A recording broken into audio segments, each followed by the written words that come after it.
Place judge presiding.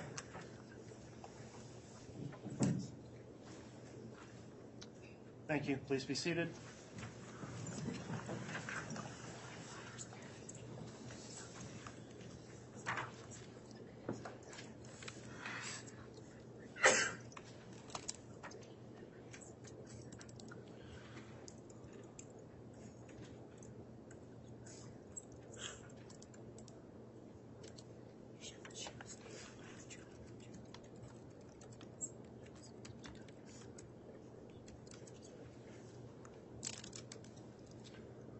All right, Mr. Bailiff, we could have the jurors brought in, please.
All right, please.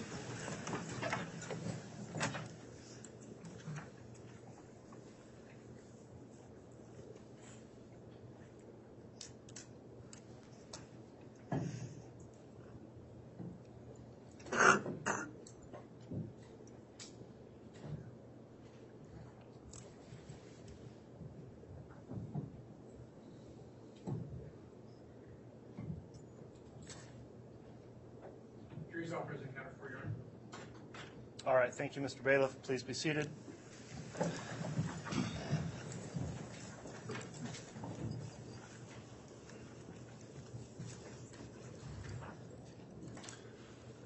Okay, good morning, everyone. We're going back on the record on case CR 22-21-1624, State of Idaho versus Lori Vallow. The court would note the parties are present, including the prosecutors as well as the defendant and both defense attorneys. The state is continuing with its case in chief at this time. The court would also note the jurors are all present and accounted for, and I believe they have each signed their juror affirmation for the day. Is that correct? Yes, Your Honor. All right, thank you, Mr. Bailiff. Thank you again for your continued service and for continuing to follow the court's admonishment. I believe I don't have my microphone working.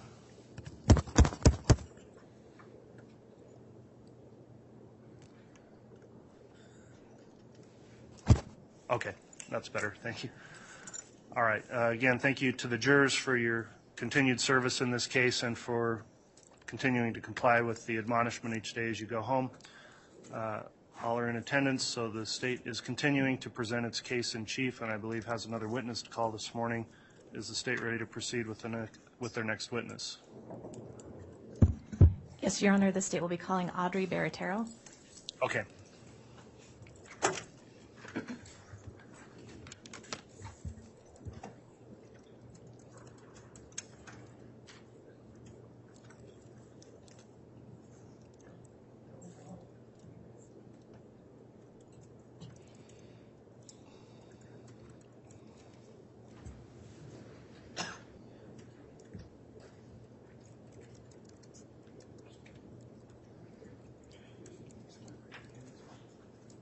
Do you solemnly swear or affirm the testimony you're about to give to be the truth, the whole truth, and nothing but the truth?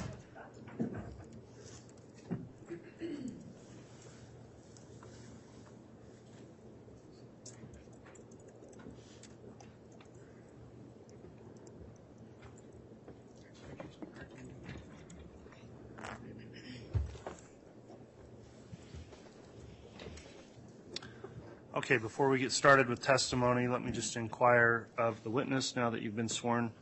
Ms. Barattiero, have you in any way heard or read any of the trial testimony in this case? No. Okay. As you make your responses to any questions here as you testify, please talk right into that microphone. Please make verbal responses to any questions so we keep a clear record and avoid speaking at the same time as any of the attorneys questioning you. With that in mind, then, Ms. Rawlings, if you'd like to inquire, you may. Thank you, Your Honor. Good morning, Audrey. Good morning. Would you please state your name and spell your last name for the record? My name is Audrey Barattiero, Audrey Barattiero. And what city and state do you reside in? Gallatin, Missouri. Okay. Have you heard the name Lori Vallow? Yes, How do you know Lori Vallow? she was a friend. And how did you first meet her?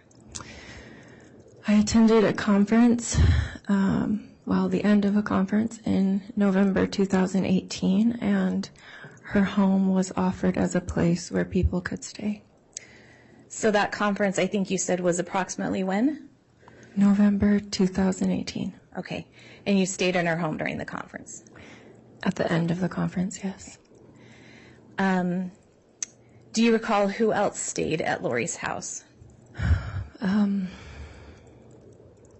think Zulema, Melanie Gibb, and there was others, and Chad Daybell was there. Okay. Do you recall where Chad Daybell slept while he was at the residence? He slept on the other side of the home. Okay. Were you able to observe Lori and Chad together during that time?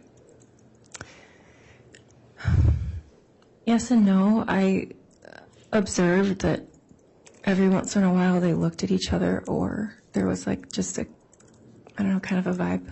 A vibe.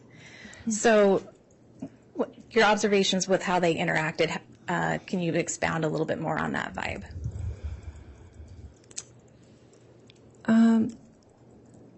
Did they seem flirtatious? Did they seem like they knew each other? Did they seem... They didn't seem flirtatious, but it seemed like maybe they knew each other a little bit or something. Okay. And were you aware if they had met previously?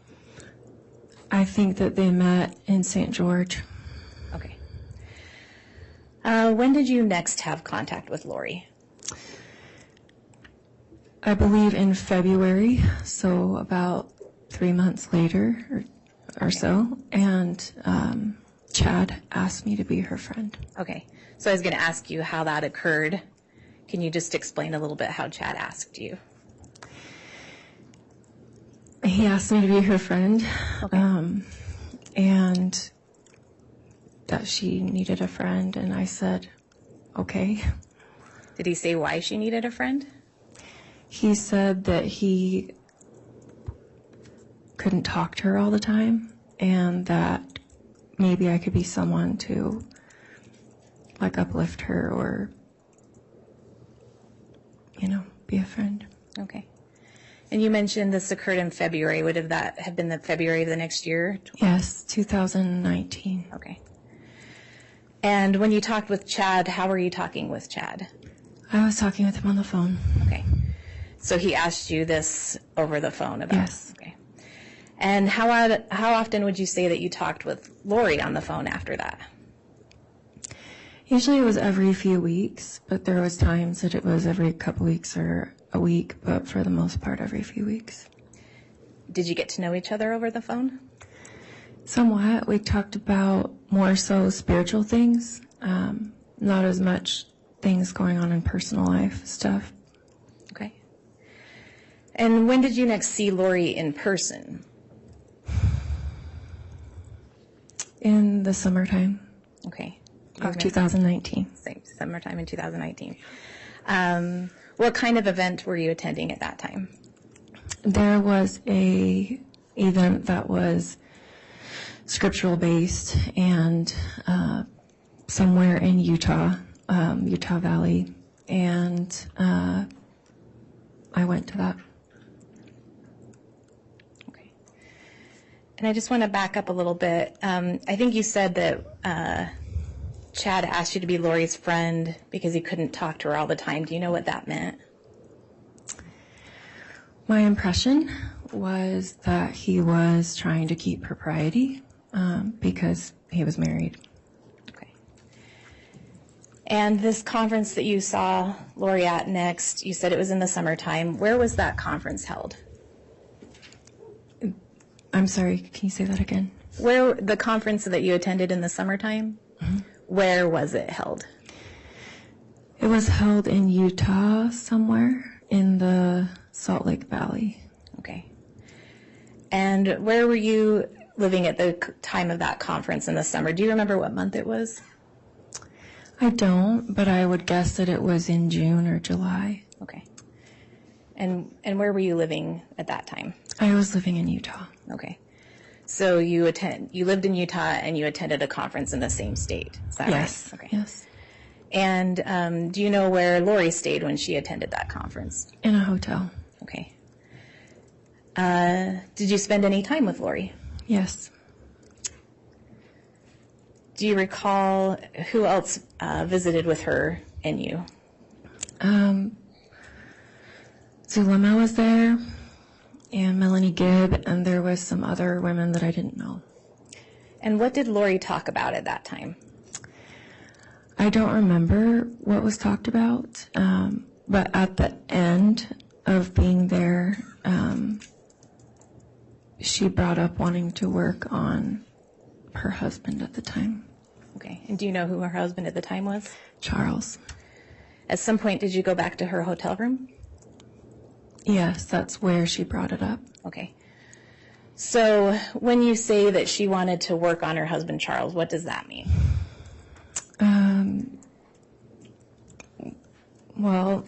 Do you want me to back up a little bit? Sure. So at some time close to that time, when I had seen her again after not seeing her for a long time, she all of a sudden, out of the blue, brought up all of this stuff about zombies and people being possessed is kind of the idea of that. And I hadn't heard of that before and had no basis for that. And that's why she brought that up in the hotel room, because that was something she was doing herself. Okay. So let's just break that down a little bit to make Okay. it a little more clear. So you mentioned that sometime before this she was talking about zombies and people being possessed. Yes. How was she talking to you about that? On the phone. Okay. I hadn't talked to her in like 3 weeks, and all of a sudden she brought up all of this things she had learned, and it came out of the middle of nowhere. And then she asked my thoughts about it, and I said I didn't have a basis for it, and that it made me feel uncomfortable. But she was basically alluding to people, the term, I guess, that eventually she called it was zombies, and that it was people being possessed or having a spirit like connected to them or something. Okay. And was the spirit good or bad or light or It dark? was supposed to be bad. Okay. So you first heard about this on the phone, and then when you were at the conference in the summer, she brought it up again? She brought it up again, yes, in the hotel when the women were there. Okay. And so when you're at the hotel and you're talking about this, what else happened in the hotel room? People were just like kind of chatting and, just small talk kind of a thing. And then she brought up saying that she wanted to like work on trying to get a negative spirit out of Charles. And, but actually, I should say, at first it was just like everyone started holding hands, and I didn't know what they were doing. And I thought maybe there was going to be like a group prayer or something. And so they all held hands, and I joined hands as well, thinking it was going to be a prayer. And then she started talking, basically to say that she was going to try to get a spirit out of Charles. And each woman would say something. And then... So what do you recall Lori saying? I don't remember exact words, but things like knives and fire and like weapons that you would try to use to that kind of an idea. Okay. And when you were holding hands with this woman, were you standing, sitting? How were you guys? Sitting. Sitting in the room. Okay. And that was the first interaction that you had with this circle or this casting or this word? Yes, and I didn't know that term of castings. And when it got to me, I didn't feel comfortable and didn't say anything. And then as soon as that was over, I left. Okay. Because I didn't want to stay. Okay. After this interaction in person with Lori, did your acquaintance or friendship with Lori continue? Yes, it did. How did you communicate? On the phone. Okay. And were you communicating with Chad Daybell during this time as well? Yes. Now, how did you meet Chad? I met him in a event in St. George. I had never heard of him before. And he was a speaker and wrote books. And someone said, oh, you should go and hear him speak. So I did. And then I bought a couple books. Okay. And do you know what Chad did for a living? He was a speaker and an author. He wrote books. How many books of his have you read? 3. Okay. At some point, did you have contact with him about his books? Yes. About 2 months after I had seen him at that time in St. George in 2018, he reached out to me on Facebook to open up communication. And at that time, I asked him some questions I had about his books. Okay. So who initiated the contact? He did. And that was on Facebook. Facebook, okay. How would you communicate with him after that? On the phone. On the phone. Did you continue to communicate on Facebook, or was it just on the phone? Just on the phone. Okay. And what kinds of things would you talk about with Chad? Religious things. Okay. And you were continuing to talk with Lori? Yes, about a month and a half or so after he started a conversation, and then he asked me to be friends with her. Okay. Once you started talking with Lori, I think you said February 2019? Yes. What would you talk about with her? About like religious things or spiritual experiences. Okay. Do you recall talking to Lori about her move to Rexburg? Yes. And do you know where Chad was living at the time? He was living in Rexburg. Do you recall talking to Lori in late August or September 2019 about her daughter Tylee? Yes, there was a few times in the fall that I asked her how her daughter was doing. When I stayed at her house in November 2018, I met her daughter for a few minutes. Okay. And so in the fall of 2019, I asked every once in a while, like, how's Tylee doing? Because she was at college. And towards the end of the friendship, when I asked her how's she doing at BYU, she said that she doesn't talk to me very much these days. Okay. And so I think you mentioned you had met Tylee initially at that Arizona conference. Yes. Okay. Did you ever meet JJ? Yes, for about 5 minutes, yeah. Okay. Did you ever have the opportunity to meet Tammy Daybell? Yes, I did once. And how did that occur? I happened to just be going to Idaho, and Tammy and Garth and Chad wanted to go to dinner. And Garth is one of Chad's sons.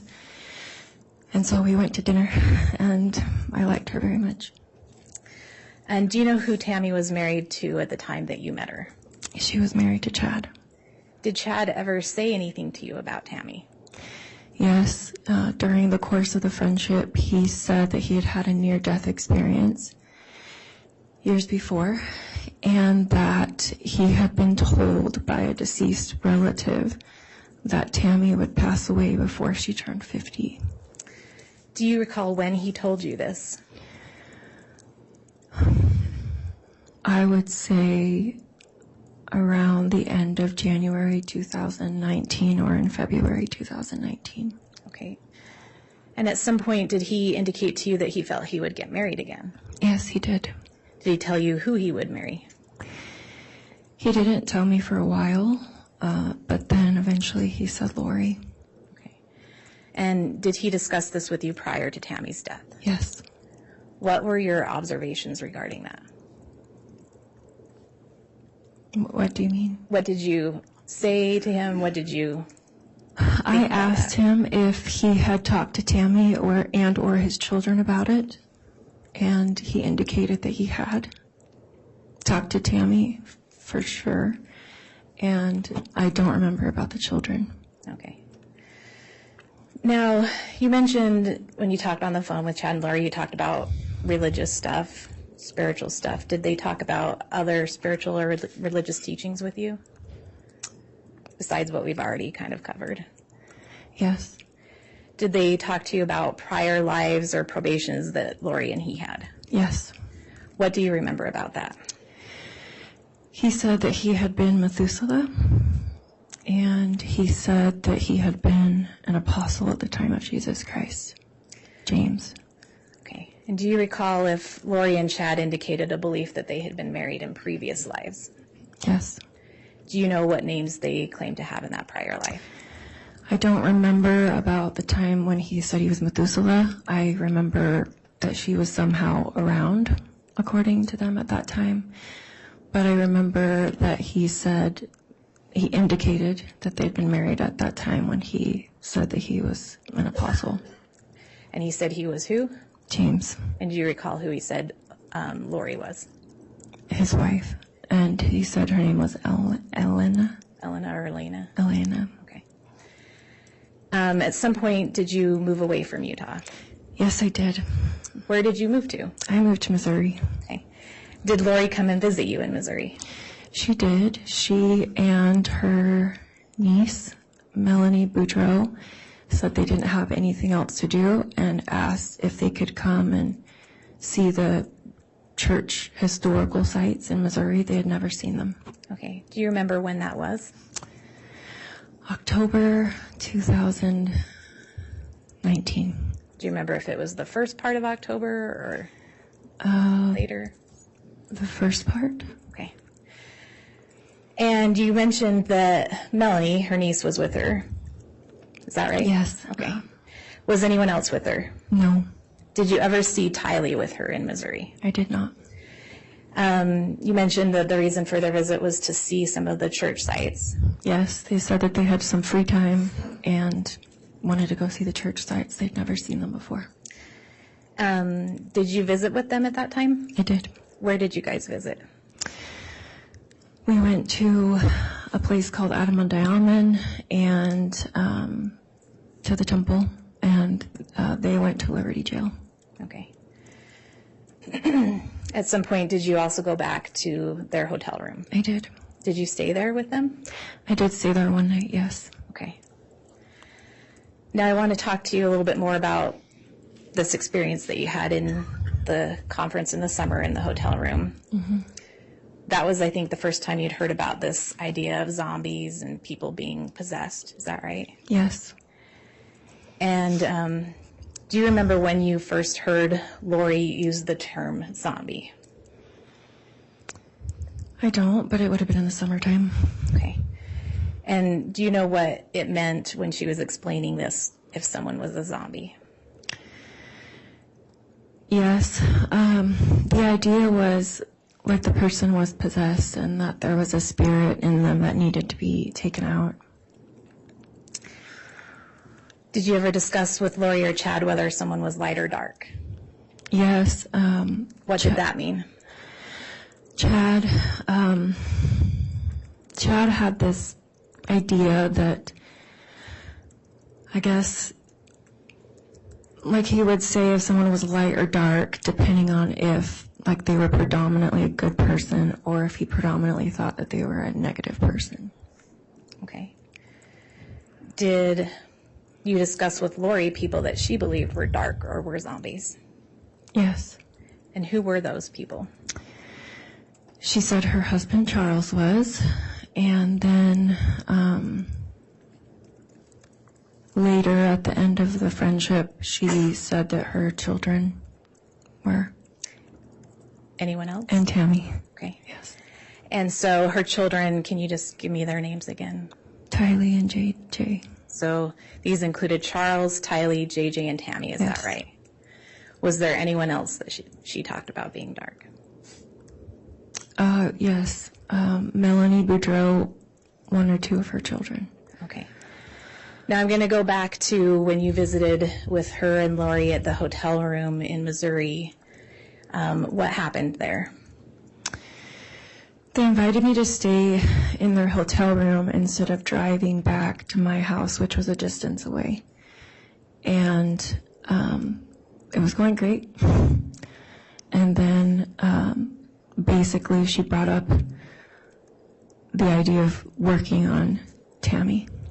Okay. And again, when you say working on, what did you guys do?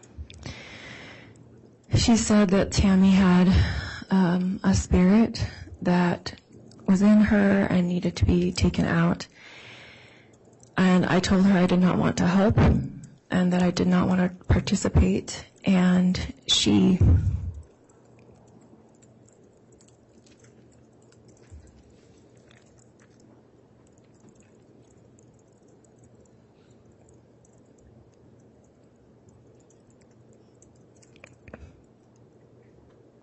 It's okay. If you need to get some water. She highly pressured me, saying, "You're supposed to be my friend. You're supposed to help me. Like Chad asked you to be my friend." And I reiterated that I didn't want to. And she kept on. And this was later in the night.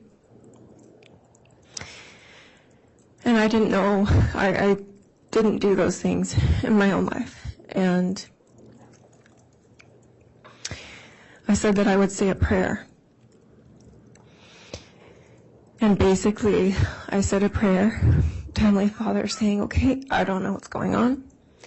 If there is something going on with Tammy and it needs to be taken out, I ask for thee to help her, for thine angels to help her.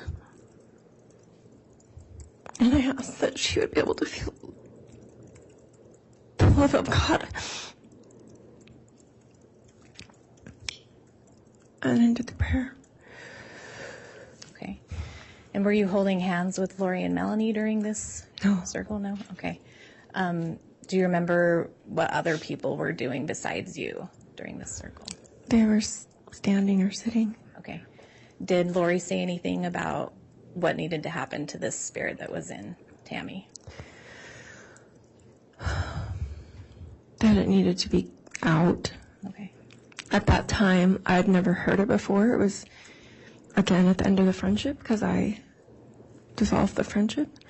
But basically at that time, Chad brought up an idea that, according to him, that if the spirit was in someone's body, that they were somehow being held prisoner.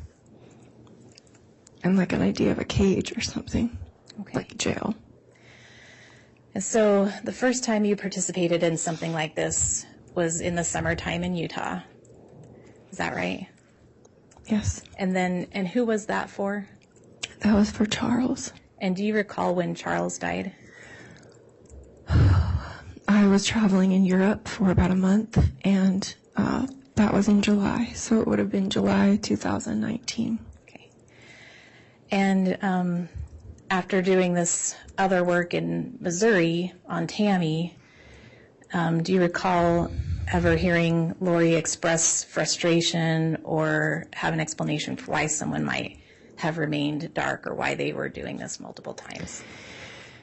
Yes, it's like if it didn't work, at least to me, it seemed like if it didn't work, it's like she came up with a new idea. Like, it didn't work because of this.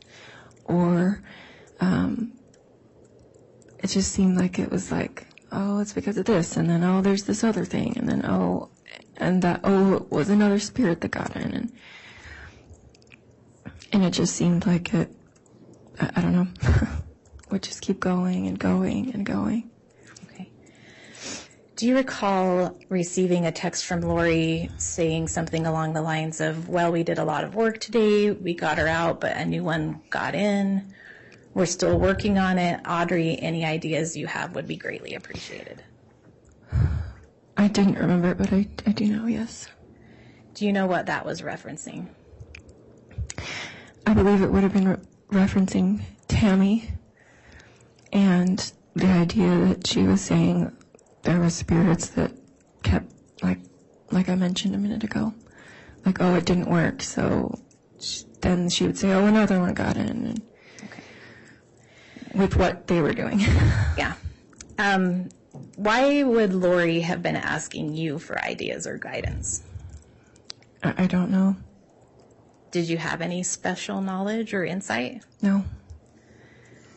When Lori and Melanie visited you in Missouri, did you do any other work other than on Tammy? No. And where did Lori say Tammy's spirit was? She was saying that she was in a cage or a jail or something like this, and it was the idea like she needs to be freed and helped because some person's overtaken her body. Okay. And so she wasn't in her body anymore. According to them. According to Lori. And do you know what would happen if this dark spirit was pushed out? At the end of the friendship, when I heard Chad Daybell say,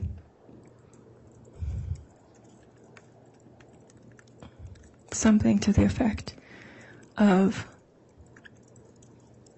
why is the body still alive or something like that? Okay. I realized that they must have a different idea. Okay. Even further. Even further. And what did that mean? That they didn't intend for the person to be helped, I would think. That they didn't want the person to live. And after you visited with Lori and Melanie in Missouri, did you take a trip later in October? Yes. Where did you go? To Hawaii. And do you recall about when that was? Toward the latter end of October 2019. Okay. Do you recall who picked you up at the airport? Melanie and Lori. And where did you stay? In a hotel. Who was at the hotel with you? Lori and Melanie. What do you recall about your stay in Hawaii? It was very uncomfortable.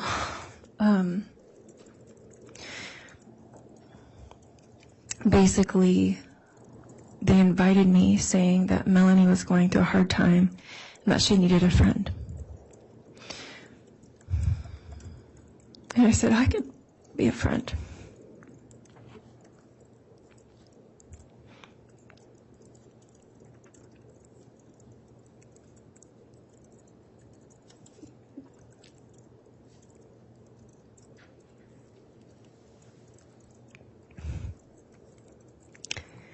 And when I got there,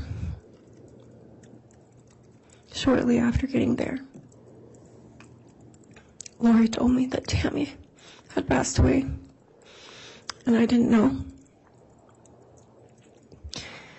I asked her when, and she said it had been about a week.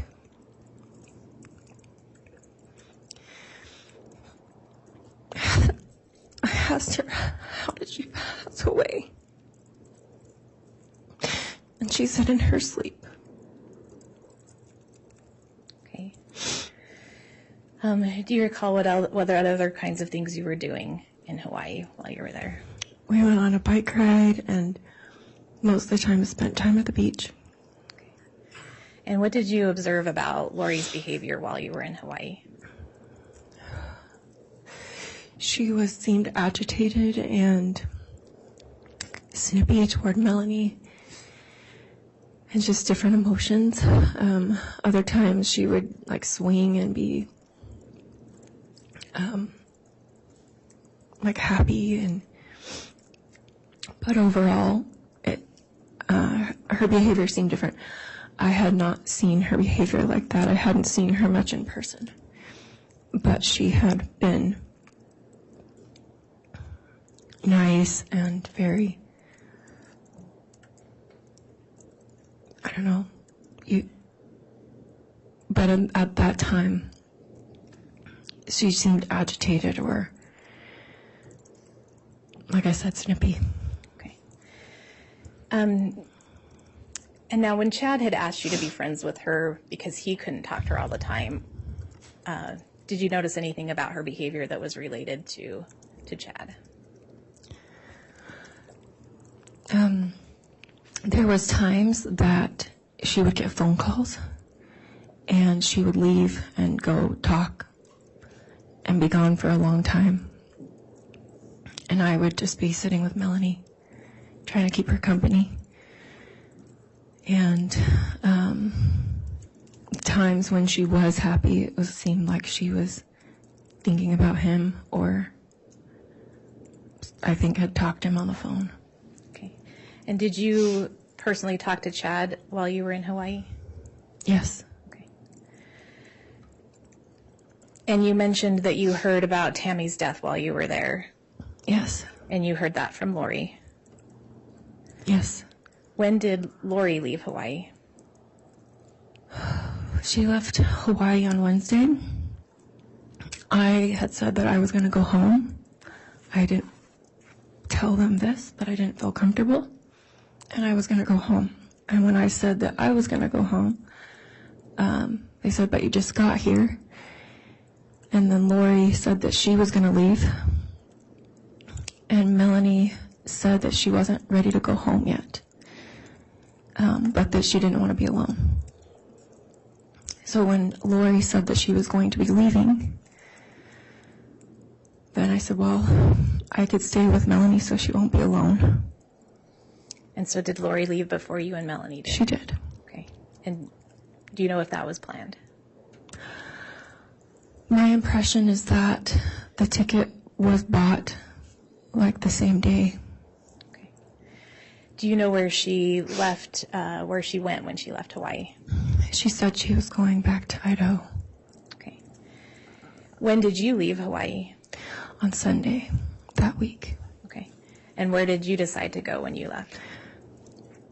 Again, I wanted to ideally go home, but I didn't want Melanie to be alone because she was going through a hard time. So I told her that I would fly with her there. And when you say there, Sorry, Idaho. okay. And because I was going there so that she wasn't alone, that I would pay my condolences in person to Garth. Because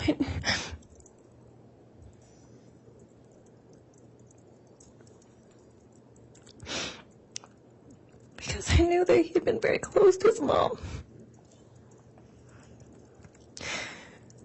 And then also to pay my condolences to Chad.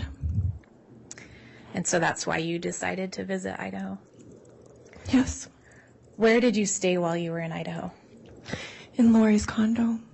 And when you were there, did you observe Lori and Chad together? I did. How did they act towards each other? Very romantic. Did they physically touch each other? Yes. What did you observe? They were kissing and hugging. And was that just in the residence, or was there anywhere else that you observed this? I observed it in the residence. Okay. And do you recall who else was in Lori's residence in Rexburg when you stayed there? Melanie stayed in one of the rooms. Okay.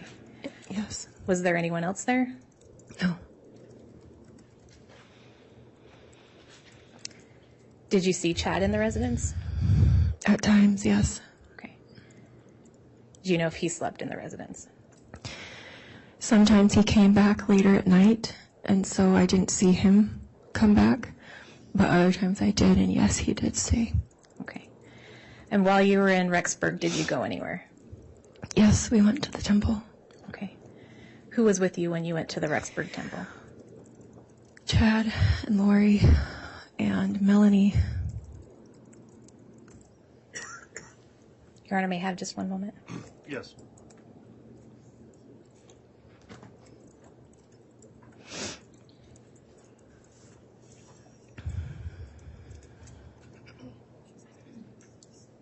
Your Honor, I don't have any questions at this time. All right. Thank you, Ms. Rawlings. Thank you. Who will be conducting cross? All right, Mr. Archibald.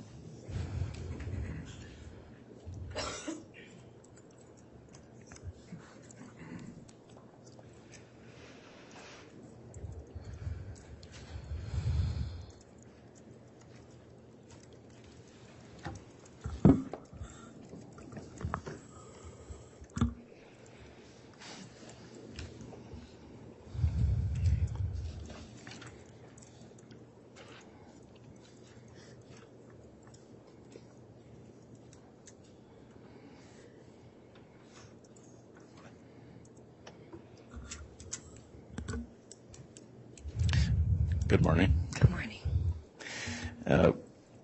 So if I take this right, you spent time with Lori and Chad in 5 different states: Utah, Arizona, Missouri, Hawaii, and Idaho. Is that right? Yes. And you met them through conferences or religious seminars. Is that right? Yes. And what religion are you? A member of the Church of Jesus Christ of Latter-day Saints. And what were these conferences that you were going to? They were about like scriptures and about last days events and. And how old are you? I'm 34. Are you single or married? I'm single. Okay. And what do you do for a living? I work remotely for customer service. Okay. And so you'd go to these seminars to, were they called Preparing a People seminars? Mm-hmm. Is that a yes? Yes. And preparing a people for what? For like the millennium talked about in scriptures. For the end of the world? Mm-hmm. Yes. And the end of the world seminars was something that you were interested in? I I was interested in learning about that subject. And is that when you were introduced to Chad Daybell and started to buy his books? Yes. And these books that you bought from him, were they about the end of the world? Yeah, they were like fictional accounts of like people who would be like living fictional type. And did Chad tell you, yes, they're fictional books, but they're actually true? He said they were fictional, but that they were based on some of the ideas in them were based on spiritual experiences or impressions that he or other people had had. And Chad had talked to you about his near-death experiences. Is that right? Yes, yes. And that he had been to the other side, had seen that, and now he's back here writing books about it. Is that what he had told you? I don't know if he wrote a book about his near-death experience, but he was writing books. Okay. And the end of the world, is that something that's going to be happy or sad? All the scriptures talk about it being both. Okay. And so preparing a people is about preparing for a happy event or a terrible event? A happy event. Okay. So what's the point? Why do you need to prepare for a happy event? Objection, relevance, and argumentative. Overruled. Go ahead. Oh, what was the question? What's the point of preparing to be happy when Jesus comes again? What's the point of that? To be with God and to be with your family and to live among people who want to be with God. Okay. So what do you need to do to prepare for a happy event? Be living the commandments and the gospel, doing the best you can. Okay. So that's the point of these seminars or conferences that you would go to, is how to be happy if Jesus comes again. Is that Yes. right? All right.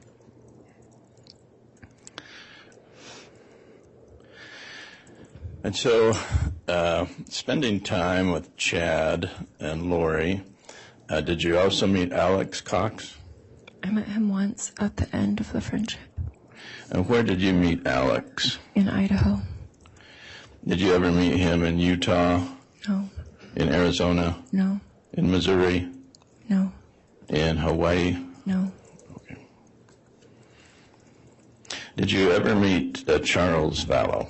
Once. And what did you think of him? It was for a few minutes, and he seemed nice or pleasant at that time. Do you remember when that was? November 2018.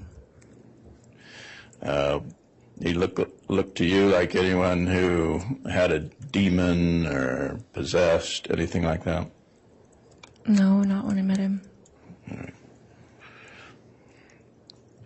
And so when you did this first prayer group or casting in Utah, I think that was, you said, summer of 2019? Yes. And so and you had read in the scriptures about castings or getting rid of demons or evil spirits. You'd read about that in the Bible? Not particularly, but yes, it's in the Bible. Yeah. Doesn't Jesus cast out evil spirits? Yes. So that's in the New Testament? Yes. And so you're familiar with that concept of Jesus casting out evil spirits, right? Yes. So in these prayer groups, when you and your friends were saying, let's cast out an evil spirit, you had never been part of a prayer circle that had done that. No. And was it unusual to you? It was very sudden and unusual, yes. Okay. Because you weren't like Jesus in the New Testament. He'd see an evil spirit and he'd cast it out. And that's what you were familiar with, right? Yes. So in this situation, some ladies were meeting in a hotel room and asking Jesus to cast out an evil spirit somewhere else, right? I don't know that they were asking Jesus to. Who are you praying to? Your Honor, I'm going to object. This is misstating the witness's testimony. I'll overrule that. I think it goes directly into what direct testimony discussed. So, Who were you praying to if it wasn't Jesus?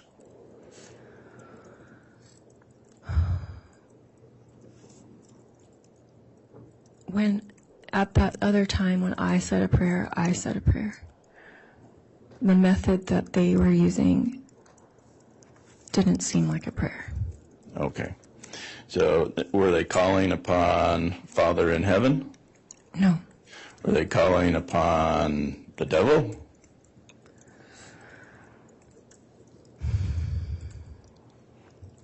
Not specifically, but the words that were used were like aggressive things. And so this is your very first time that you spent with these ladies in a hotel room in Utah in 2019, and Charles Vallow was still alive, right? Yes. And they're saying things, and you don't think it sounds like prayers to Jesus. You think it sounds like something else. I didn't know what it was, but it wasn't like a prayer, like... And so were you worried for Charles Vallow at that time? I didn't know what to think. Did you call the police?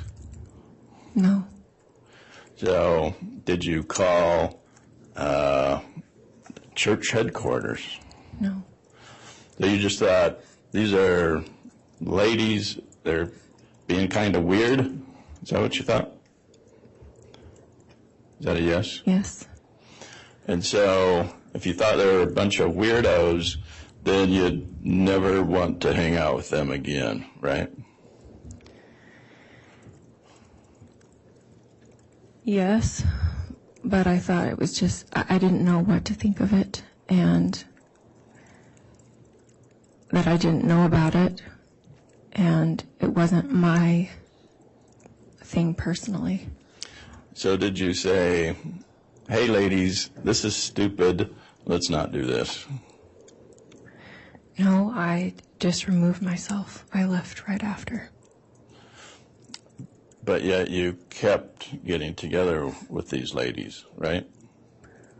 No, I did not know Zulema and Melanie Gibb very well. So you met them after this, first time you met them again in Arizona, right? Yes, but I was not in communication with them. And your communication was mostly with Chad, right? Yes. So Chad was the source of all of your information about castings, about evil spirits. Is that right? I first remember hearing about zombies and that languaging from Lori. And where did Lori say she got it from?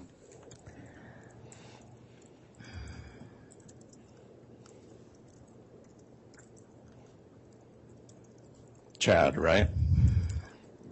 I'm trying to remember. I don't remember for sure. Okay. And so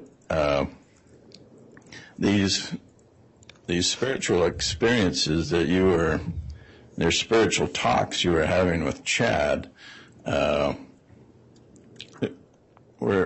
you ever at any time think he's a weirdo, he's leading me astray?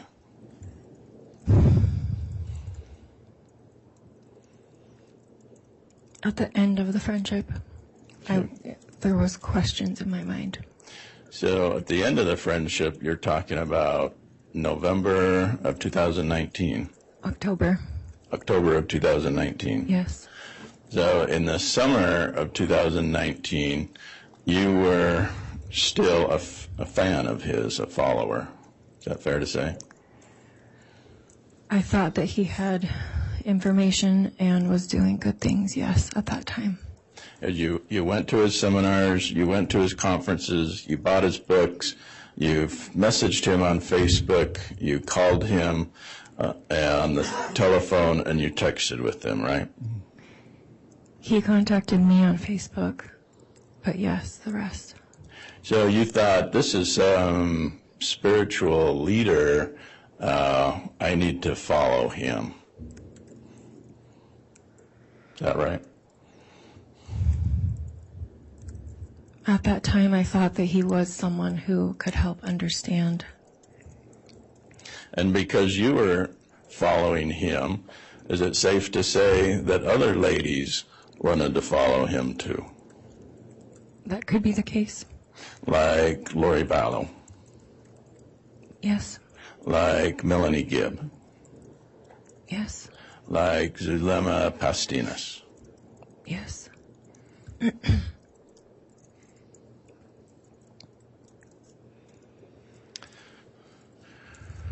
So when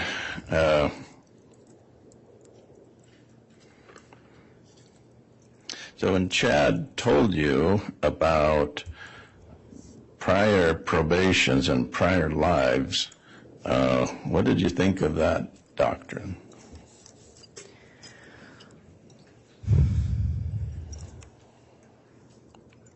I wondered if there could be something to it. And he said that he had been Methuselah. Is that right? Yes. And who is that? He lived in the Old Testament and was a prophet. So Chad Daybell told you, in a prior life of mine, I was a prophet named Methuselah in the Old Testament. He told you that. Yes. And you believed him. Yes. And in another prior life, Chad Daybell told you, I was an apostle of Jesus Christ. He told you that. Yes. And you believed him. Yes. So that's 2 prior lives. Did he tell you how many prior lives he had? I don't remember how many he said. Multiple. Yes. Many. Is that right? Yes. Over thousands of years. Yes. Over millions of years. Yes. Over billions of years. I don't know. Long time. That he was regenerating as all these great people. Right? Yes. Did he ever say, yeah, one of my prior lives I was a loser in the 1700s? Ever say anything like that? No. Yeah. All of his prior lives, he was someone great, someone cool, right? Yes. Yeah. And he told you that his name was James, and he was a friend of Jesus, right? Yes. Was he the brother of Jesus named James, or a friend? I think it was the brother. Okay. And that Lori had been, in one of her prior lives, she had been Elena, and she had been married to James in a prior life. Is that right? Yes. And Chad and Lori, in their prior life, Chad told you that they were friends with Jesus and walked in Palestine with Jesus. Is that Yes. right? And Chad Daybell told you that you were married to Jesus. Objection, Your Honor, relevance and beyond the scope. Overruled. Yes, he did. And so what was your name being married to Jesus? He said Joanna. Joanna? So when Chad Daybell told you that in a previous life your name was Joanna, and you had been married to Jesus, what did you think of that?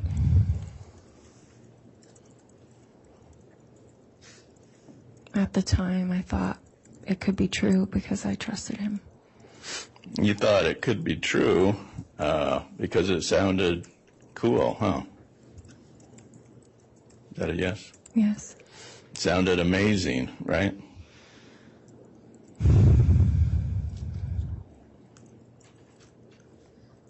Yes. I mean, that's pretty cool, being married to Jesus. You thought that was pretty cool, right? Objection asked and answered. Sustained. So, in your thought process, were you thinking, this Chad Daybell guy is correct. He's really predicting the past. He can probably predict the future, too. Is that what you were thinking about him? Objection argumentative. Overruled. You can answer. Can you ask the question again, please? That was kind of a wordy question. So, you thought Chad Daybell is telling me about my past. He can probably predict the future, too. Yeah. Because he was writing books about the end of the world. He was telling people who they were in prior lives, great people, not losers, and that gave you a feeling of, I'm somebody, right? Yes.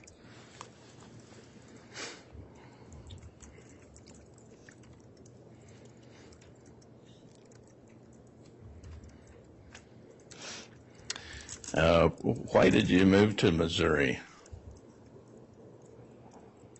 As a matter of prayer, I just personally felt to. Is that because Jesus is supposed to come to Missouri?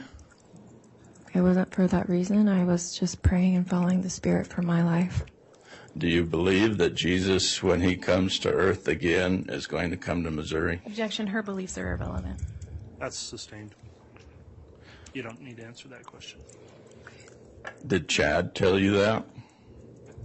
That Jesus is going to come to Missouri? That is a belief of the Church of Jesus Christ of Latter-day Saints. That Jesus is going to come to Missouri when he comes back to earth. He's not going to come to Jerusalem. He's going to come to Missouri. That's what Chad told you, and that's what you believe. Objection. Again, her beliefs are irrelevant. Sustained. Don't answer that question. Now, when you talk about going to Missouri to see church historical sites, what do you mean by that? Like places that the pioneers had been in Missouri. And the pioneers, you're talking about who? The pioneers of the Church of Jesus Christ of Latter-day Saints. Those are people who lived in the 1840s? Yes. They were kicked out of the state of Missouri. Is that right? Yes. Objection, Your Honor. Those are facts not in evidence. Sustained.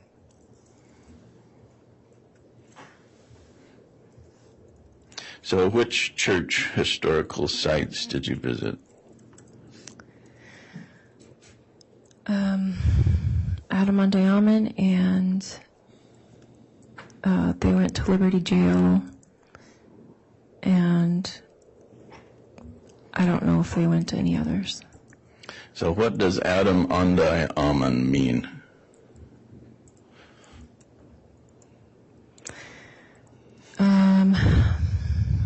It means a place where Adam lived. Adam, as in Adam and Eve of Yes. Old Testament. He lived in Missouri in a place called Adam Ondai Amen. Yes. All right. And then you went to, you say, you went to the temple in Missouri with Lori and Melanie Boudreau. Which temple is that? The Kansas City Temple. Okay. And then you went to Liberty Jail. What are you talking about when you say that? Liberty Jail is a place where Joseph Smith was in jail. And why is that significant?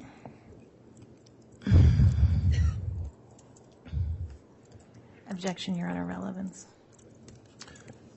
Well, it came up indirect, so I'll overrule that for now, but it does need to go towards a relevant point, Mr. Archibald. You said you went there for a church historical site. That's a place where Joseph Smith was in jail while being punished by the people in Missouri. Is that right? Yes. All right.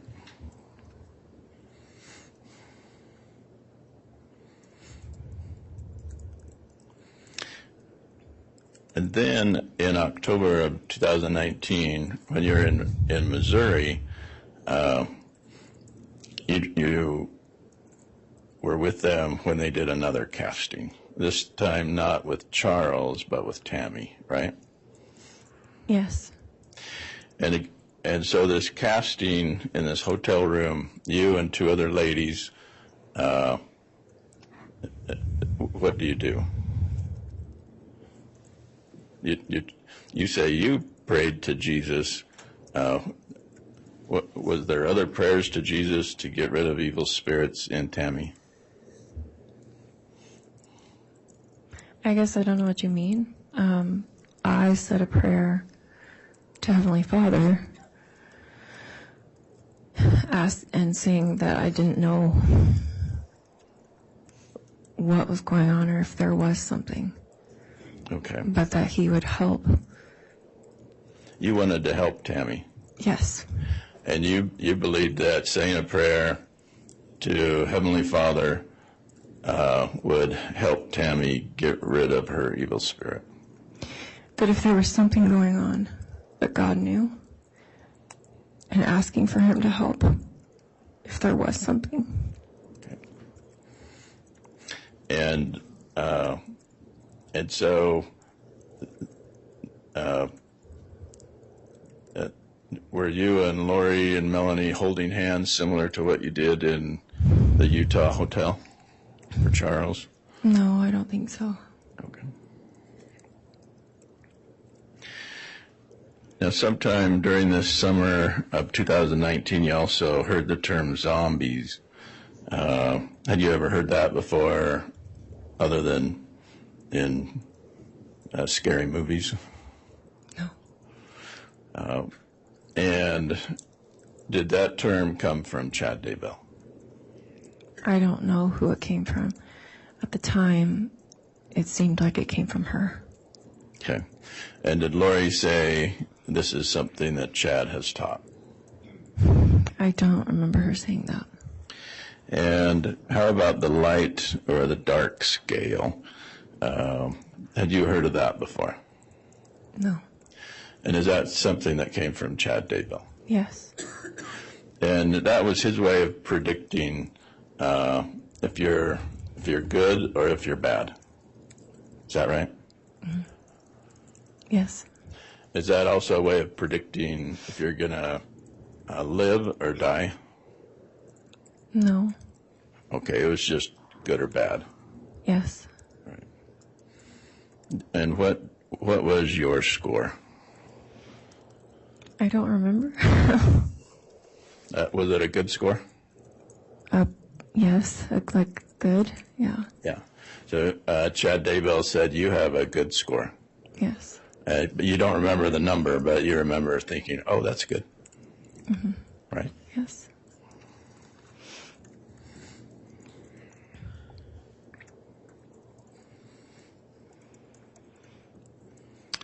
So all of these times that you were doing castings for Charles and then Tammy, did you ever think, someone is in danger, I better call the cops?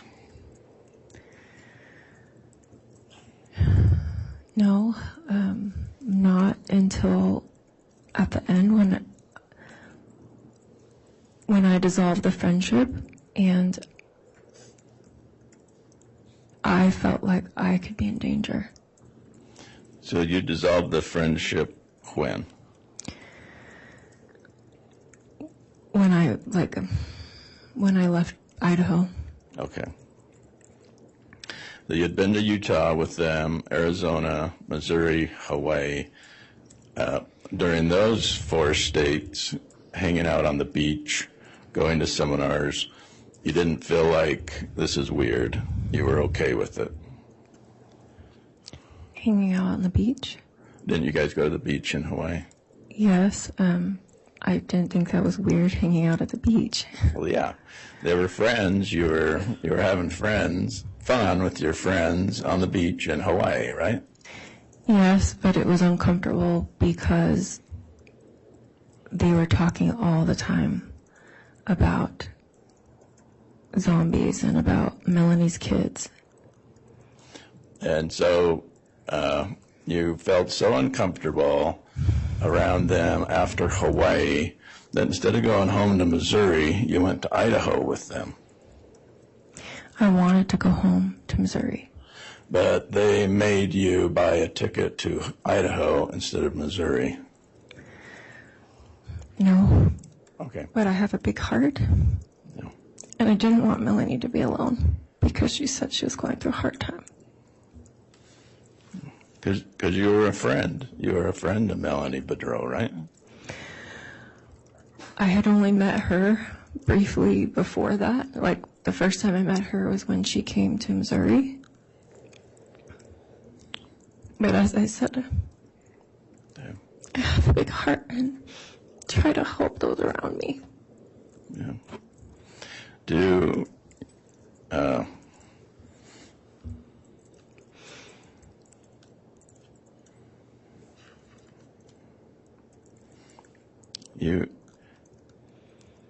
And that's what a friend does, is you wanted to help your friends, right? Until I didn't think they were friends. Yeah. And that's why you went to the Rexburg Temple in Idaho with Chad and Lori and Melanie. It's because they were your friends, right? They asked me if I wanted to go anywhere, and I said I wanted to go to the temple. And the temple is a place where you can worship God. Yes. And be with your friends. To serve others. Yeah.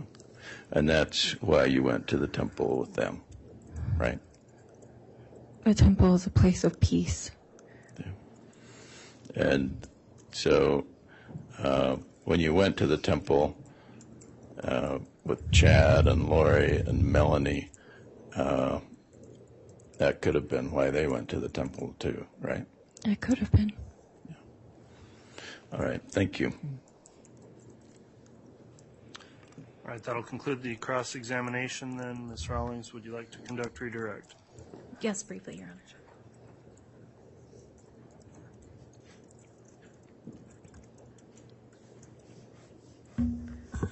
Audrey, you want to clarify some things. I think counsel asked you if you were in 5 states with Chad and Lori.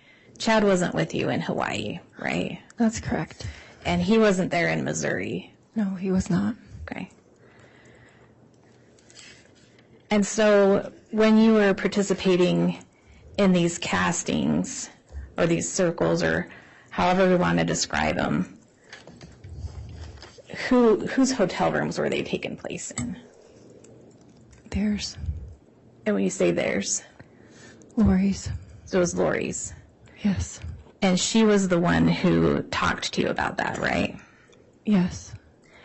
And she's the one who told you the person that the casting needed to be done on, right? Yes. She organized it. Yes. She picked the target. Yes.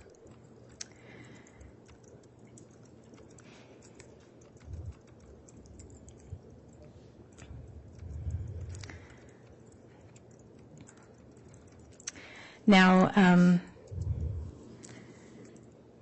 the one on Charles in Utah, I think I asked you if you heard that he died later. Is that right? Yes. He was killed. Yes. And then there was one casting conducted on Tammy, right? Yes. And then she died. Yes. Okay. And I think, they were working on their own doing those things. Yeah. I think defense counsel kind of asked you about this friendship and why you terminated it, and you said that you were scared or in fear. Why was that?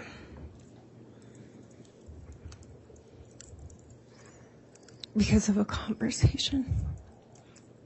And who was the conversation with? Lori. Did she make threats to you? She did. What did she say?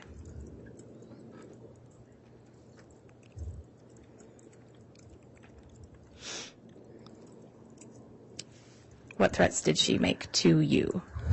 Your Honor, I think this is outside. She the threatened to scope of kill me. I'd object. Hold on just a minute. It came up on cross-examination, so it's within the scope of cross and proper redirect.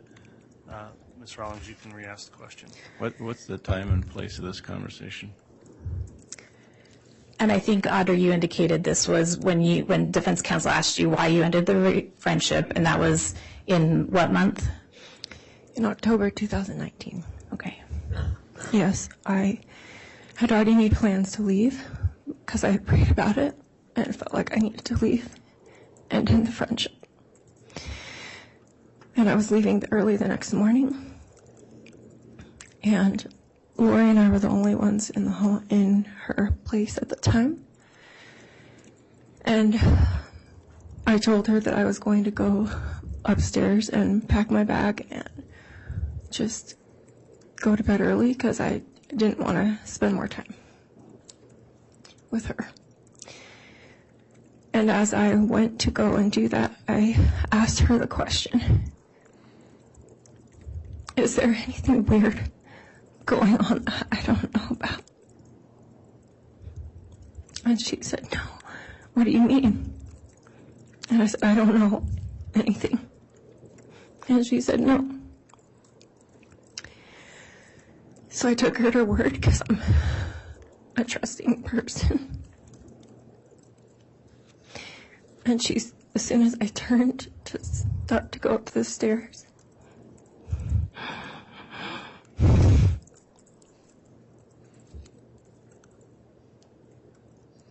she started laughing. The kind of laugh as if you're laughing at someone or think something's hilarious. And she said to me, you're so naive and too trusting.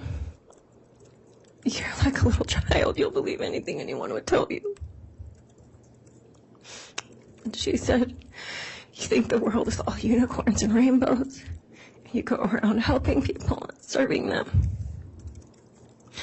Well, I've got news for you. Not everyone's a good person. And not everyone can afford to be so nice and kind. And then she said that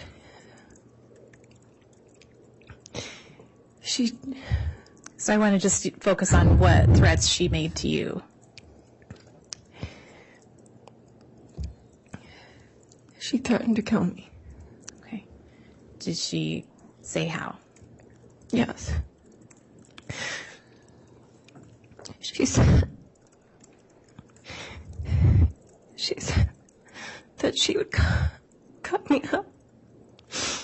And something about that she wasn't in the mental place to do that, but that she would get herself in that place to be able to do it.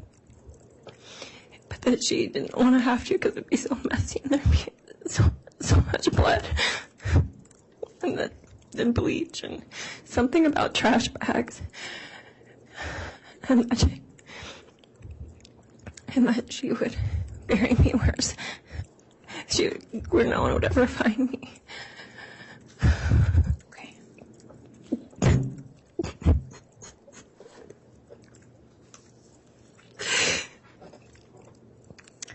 I don't think I have any other questions, Your Honor. Thank you. All right, Ms. Rawlings. Can I recall on that? You may, Mr. Archibald.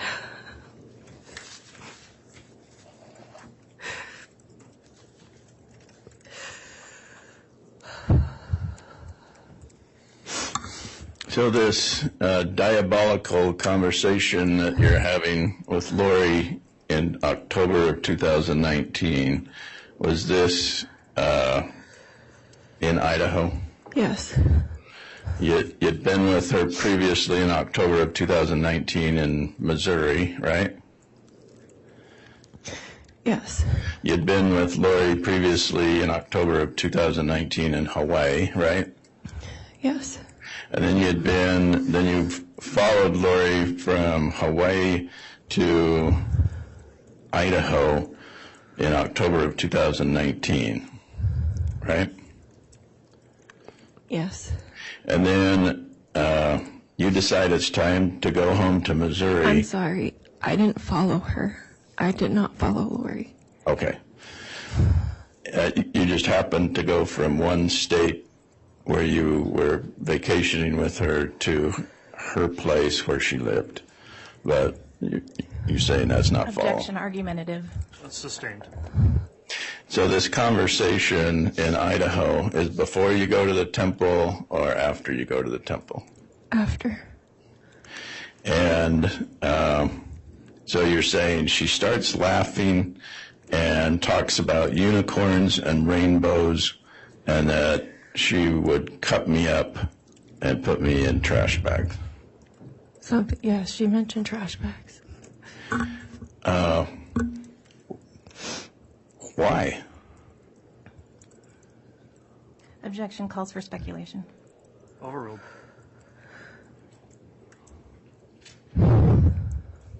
Did she ever say, I killed my kids and I'm going to kill you too? Objection beyond the scope. Overruled. No, I knew nothing about her children. Right. Did she say, I killed Charles and I'll kill you too? She didn't talk about Charles. Nothing like that, right? She brought up being at the scene, watching someone take their last breaths. And you have previously testified under oath, swearing an oath that you'll tell the truth. You have previously testified at a grand jury hearing. Do you remember that? Yes. Do you remember taking an oath to tell the truth, the whole truth, and nothing but the truth? Do you remember that? Yes. And do you remember your testimony that you did not say anything like this? I was scared, and she had said that if you ever tell anyone, I'll come and find you in the dark of night. So you now want the jury to believe that even though you previously testified under oath and nothing of this sort was talked about, that you come here today and say you are so scared, that's why you didn't previously testify about it. Objection, Your Honor, argumentative. It's overruled. What was your question? You want the jury to believe that you just didn't make this last crap up. I did not make it up. But you acknowledge that you did not say this when you previously testified in support of probable cause, right? Yes. Chad Okay. and Lori. Thank you. Your Honor, can I just ask one follow-up question? No, Ms. Rawlings, that's been through a redirect and recross, and so that will conclude the testimony of this particular witness. All right, we're going to take our mid-morning recess at this point. Let's take 30 minutes, and we'll come back on for additional evidence at about 10:40. Before we do that, let me ask if the witness is under subpoena and can be excused. We would request that she be released, Your Honor. All right, any objection? No objection. Okay. Ms. Barattiero, you can be released then from your subpoena. We'll be on recess, and we'll come back in 30 minutes. All right, please.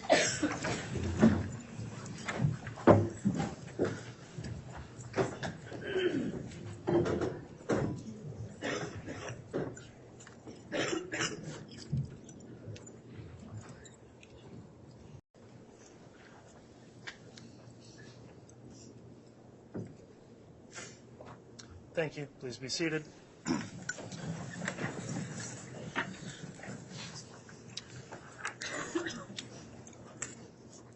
Okay, we're back on the record. CR 22-21-1624, State of Idaho versus Lori Vallow. The state's continuing its case in chief. Is there another witness to call this morning? Yes, Your Honor. Will that be? It will be Detective Vincent Kaaiakamanu. Okay, we'll go ahead and have the jurors brought in, and then you can call your witness.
All right, please.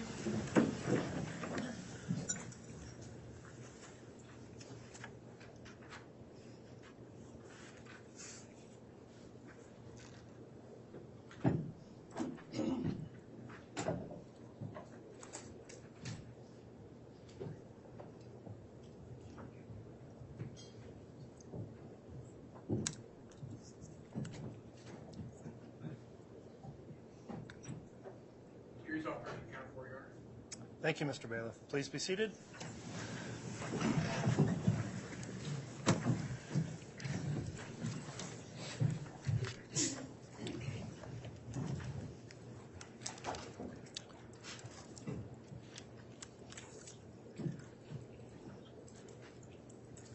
All right, from the state, who will be calling the next witness? I will be, Your Honor. Okay, Ms. Blake, you can call your next witness. Detective Vincent Kaaiakamanu.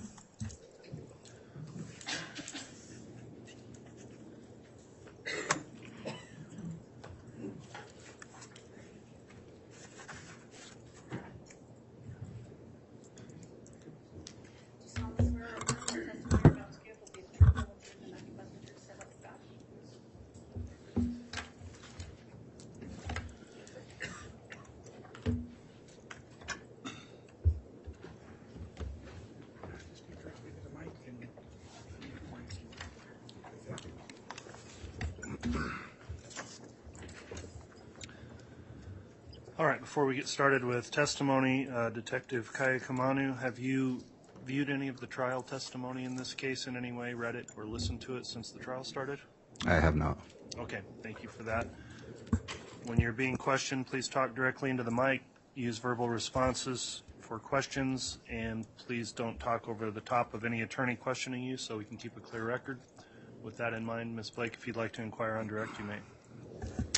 Thank you, Your Honor. Would you please state your name and spell it for the record? Vincent Keone Kaaiakamanu. Last is Kaaiakamanu.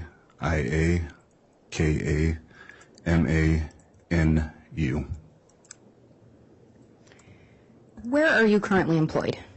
Fremont County Sheriff's Office. How long have you been employed there? 18 years. What is your current title and/or position? I'm currently a sergeant over the detective division and our school resource officers.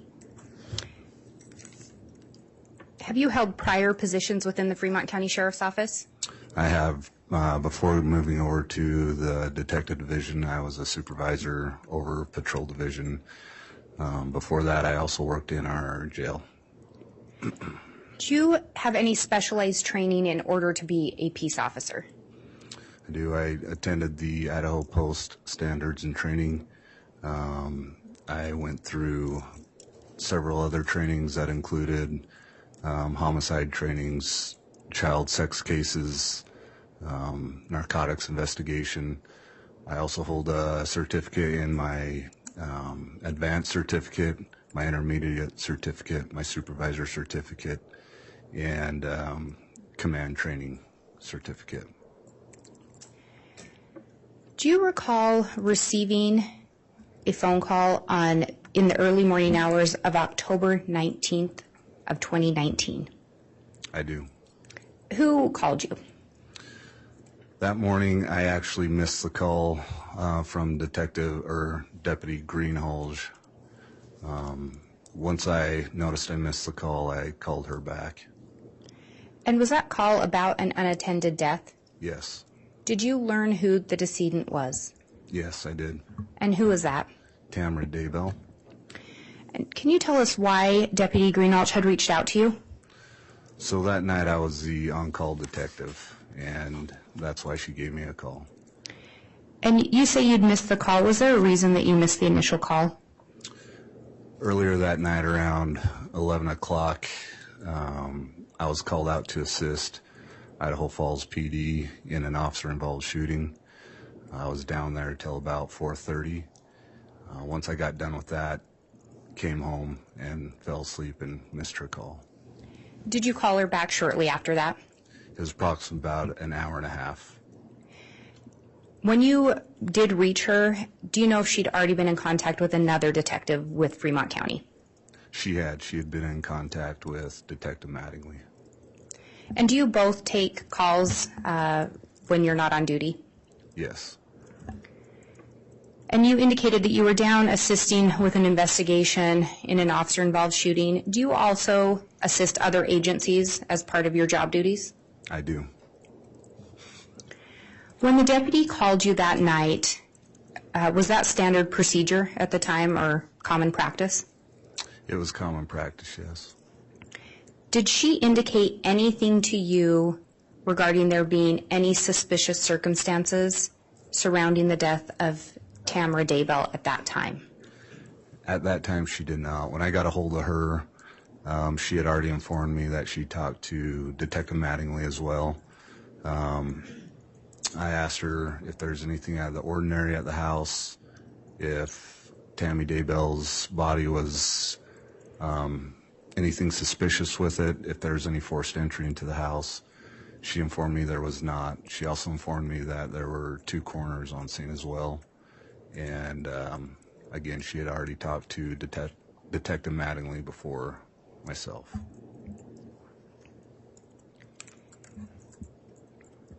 Had you heard Tammy Daybell's name prior to receiving that phone call from the deputy? No. Later on, well, let me back up. At some point, are you aware if an investigation was started into the circumstances surrounding Tammy Daybell's death? After her death, yes, I was made aware. And the investigation was not started immediately after her death, is that correct? Correct. Do you know approximately when Fremont County Sheriff's Office began investigating Tammy Daybell's death? I believe Fremont County Sheriff's Office got involved approximately the end of October 2019. So at least a few weeks after her death, approximately? Yes. Were you personally involved at the beginning of the investigation? I was not. At what point did you become personally involved in the investigation? I got involved the end of March of 2020. When you became involved in the investigation, are you aware if there were other related investigations being conducted by other agencies? I was. And what were those other investigations regarding? I was made aware of an investigation on the attempted shooting of Brandon Boudreaux out of Gilbert, Arizona. I was also made aware of 2 missing kids, JJ and Tylee, and that investigation was also underway. And I may have missed it, but were you also aware of an investigation involving the death of Charles Vallow? Yes, I was, with Chandler PD.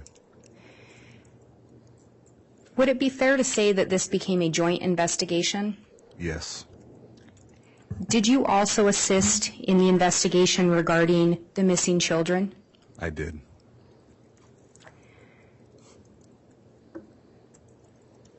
During your investigation, did you learn of a prior incident involving Tammy Daybell that occurred on October 9th of 2019?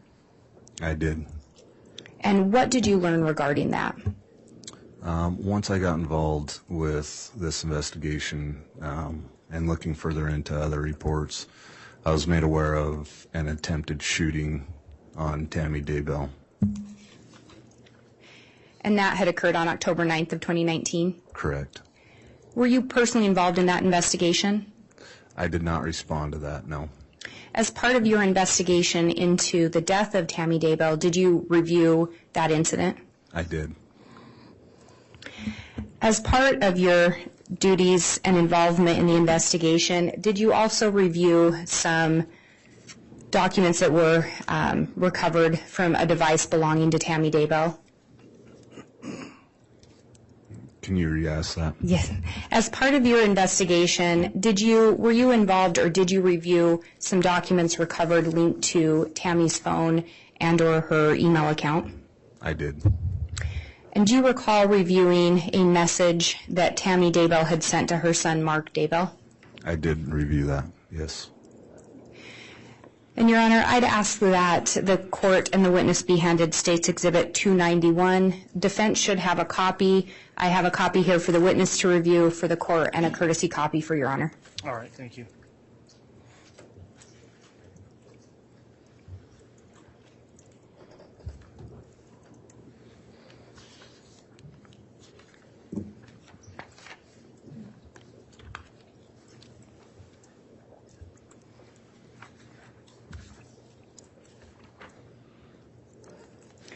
And if you would look that over, I think it may start at the bottom of the first page and continue on.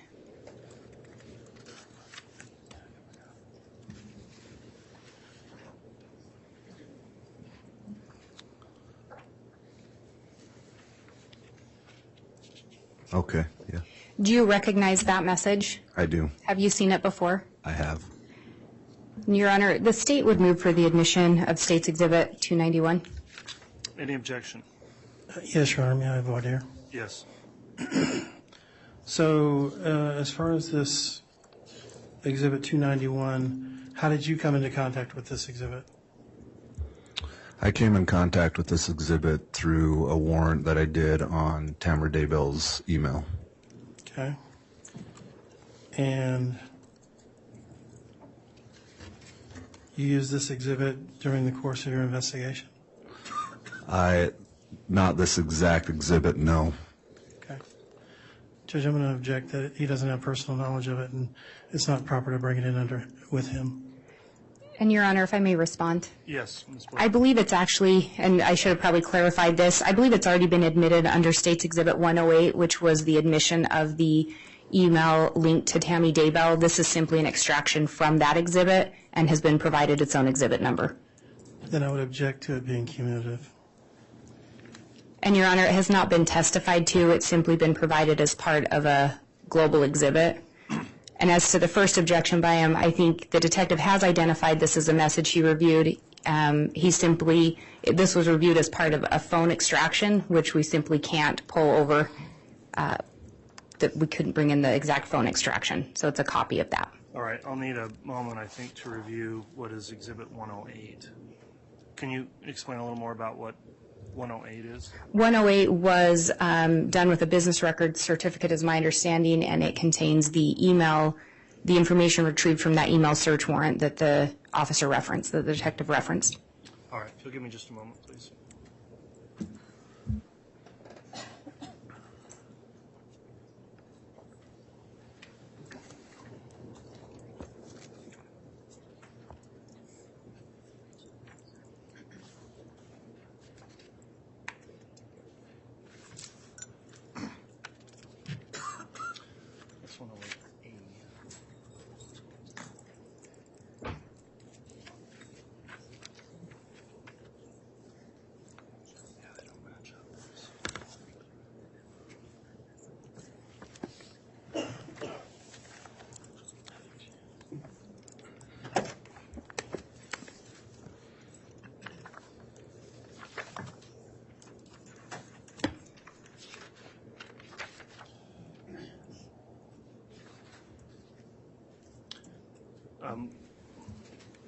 And I was just clarifying with co-counsel, so the 108 is the business record certification for those documents that were provided to defense in discovery. We do have a 108A that has been provided.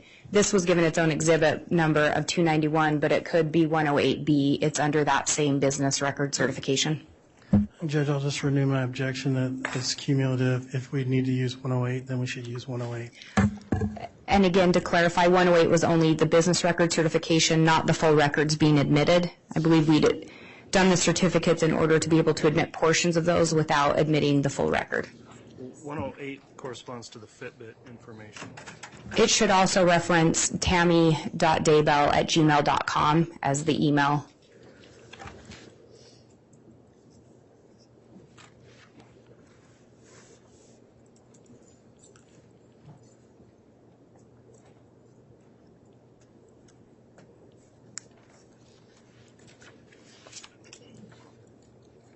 All right, apologies, but let me have a brief sidebar with counsel if I can.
All right, thanks, counsel. The court was able to clarify with counsel and review Exhibit 108, which has previously been admitted, which is the affidavit of records custodian. Contained within 108 also is the records for the email address that corresponds with the proposed Exhibit 291. Having considered that foundation that's already in the record through 108, I've considered the objection of the defense, and that will be overruled, and exhibit number 291 is admitted. And Your Honor, I would actually ask that the witness be allowed to keep that exhibit momentarily. The 291? Okay. Yes, the 291. I'd ask that he have to turn it over. I don't want him referring to it and reading from it if he's not gonna. I don't want him testifying from it, I guess. Your Honor, I was going to ask that he read an excerpt from it. I can publish it to the jury, I guess, and have him read from that. But I think that would be more appropriate, Ms. Blake, then, if you want to publish it.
Detective, can you see that on the screen in front of you? Yes. And referencing the bottom, can you read into the record who this message is being sent from and who it's being sent to? This message is sent from tammy.daybell@gmail.com. Tammy Daybell, sent to mark.daybell@missionary.org. Mark Daybell, timestamped 10/13/2019 at 2:38:18.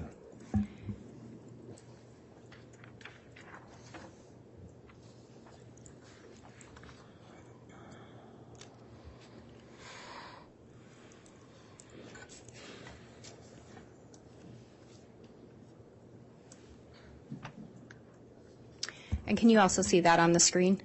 Yes. And is this a portion of that email? Yes.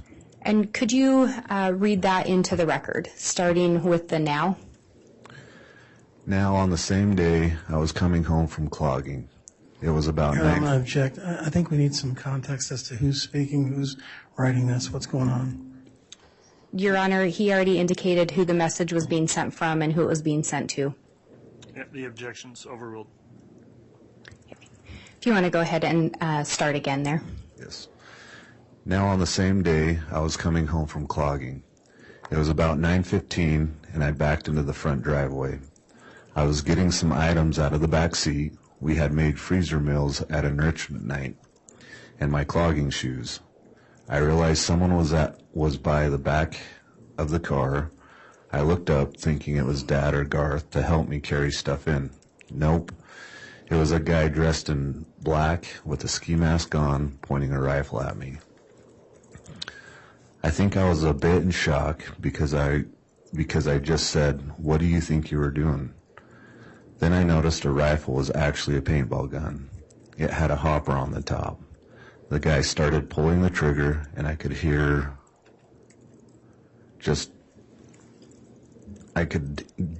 just hear the clicking of a whooshing sound of an empty paintball gun. He stayed standing by the back of the car, just pulling the trigger while pointing the gun at me. For some reason, I just kept asking him what he thought he was doing.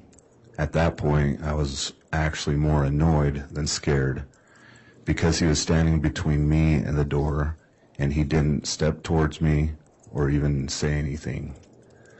The scared part came after, when my brain thought of what things that could have happened. The thought crossed my mind to hit him with my clogging shoes, but first I looked towards the house and yelled, "Chad." The guy ran around the house, around the north side of the house. I ran in the house and got Dad and Garth.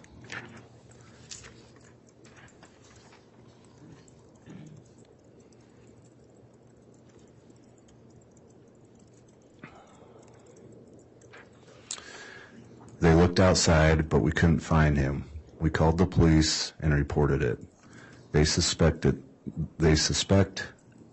it was a bipolar teenager who lives down the street and walks around a lot. But Matt Price has an even better theory. And I'll have you stop there.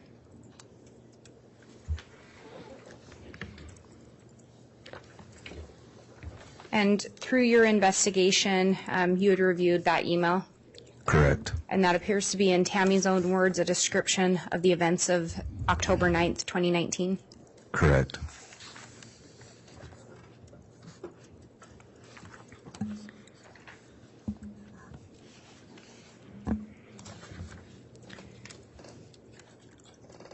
When you were looking into this investigation, did you end up looking at additional information from a Homer J Maximus account?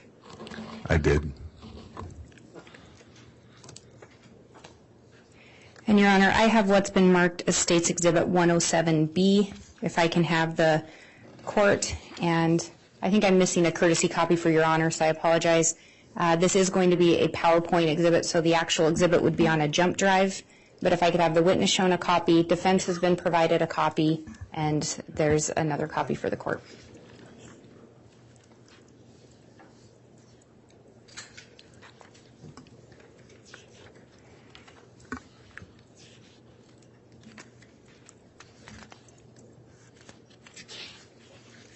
And if you could look through those pages.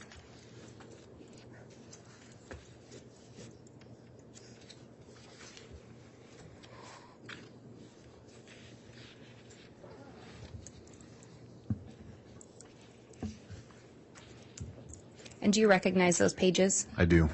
And did you prepare or assist in preparing those in anticipation of your testimony today? I did. And do they in fact summarize some of the work and reviews that you conducted? Yes. Would they aid in your testimony today? Yes. And Your Honor, I would move for admission of State's Exhibit 107B. Any objection? Yes, Your Honor.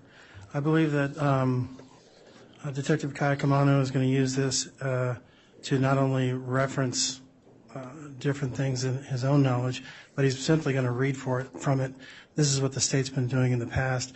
They're publishing these summaries and having the detectives or the agents read from these, and I believe that it's improper for the detective to read from an exhibit and refresh his recollection at will because he has it right in front of him that's been published to the jury and the gallery. All right, response to that, Ms. Blake? Your Honor, if it's an exhibit, that is the purpose of creating the summary exhibit, is when there is a lot of information and you're going to reference only some of it, is to highlight that and to be able to reference it when it's detailed information. We just had the detective read from a summary, or excuse me, from an exhibit that if we'd ask him to memorize that whole thing is just not plausible. And so I think this is exactly why it does aid in the testimony and it is allowed for under the rules.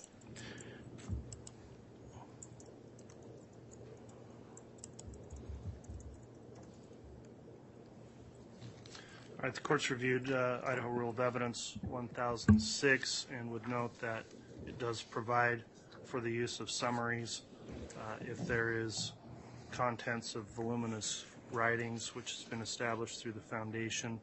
So for that reason, the court will allow for the PowerPoint presentation of 107B, but would note also that it's a demonstrative exhibit and the jury will be instructed as such. Thank you, Your Honor. Permission to publish? You may publish.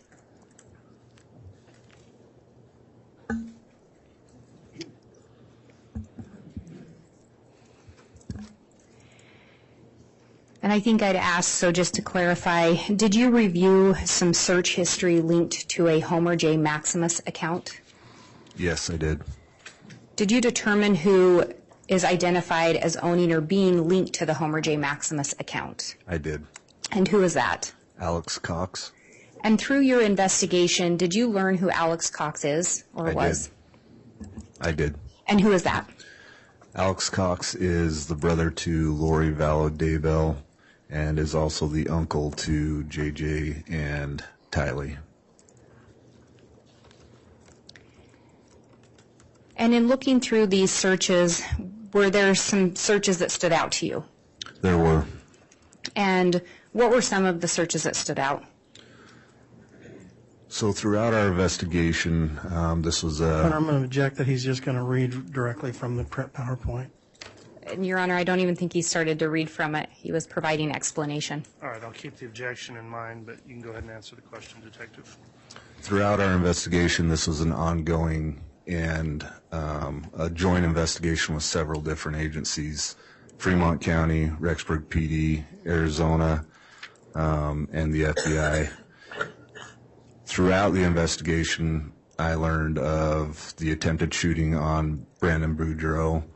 I also learned of the homicide on Charles Vallow. I also learned of the two missing kids, JJ and Tylee. And then Fremont County started their investigation into Tammy Daybell. Looking through Homer J. Maximus and the Google search, there were a couple dates that I was looking at for my investigation over Tammy Daybell. But while looking through those and having all the information in my head, these other dates stuck out with me when I saw them. The first date that stuck out was the October 1st. October 1st, Alex Googles the address of the 3875 East Phelp in Gilbert, Arizona. this address is known to where Brandon Boudreaux was living at the time. The next day he searches the same address, but he searches directions how to get to that address. This search was done at 7:15 a.m. and later on in the morning, Brandon Boudreaux was shot at. And were you able to determine, or did you see if that address was ever searched for again related to the Homer J. Maximus records you reviewed? I did not see any other searches after that.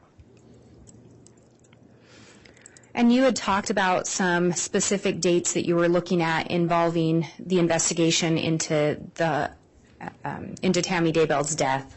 What were some of the specific dates you were looking at related to Tammy? The specific dates that I was looking at was through October, around the 7th, the 8th, and the time of the attempted shooting, and later on.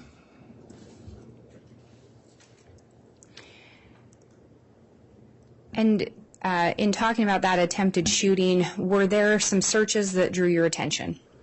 There were on October, again, in this investigation and knowing where Tammy Daybell lives. They live in a farm area. Behind their house is a very big open field, a river, several hundred yards behind their house on the east side. And so looking through Homer J. Maximus on October 8th, it was discovered that Alex had Googled 6.5 Grendel drop from 100 to 200 yards and also 100 to 300 yards. This was significant because at the time of my investigation, I felt that Alex was trying to figure out where he needed to be at the time and have an accurate shot on the attempted shooting of Tammy Daybell.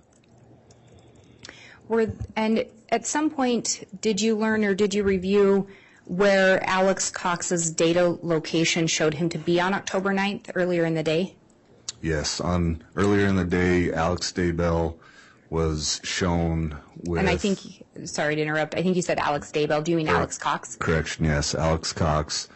His GPS was shown at 4:37 or 4:47 heading north on 1900 East in Rexburg, Idaho, which is towards the Daybell residence.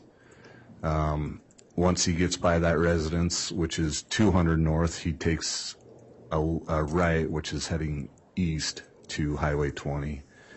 Once he gets to Highway 20, he turns around and makes that route again around the Daybell residence.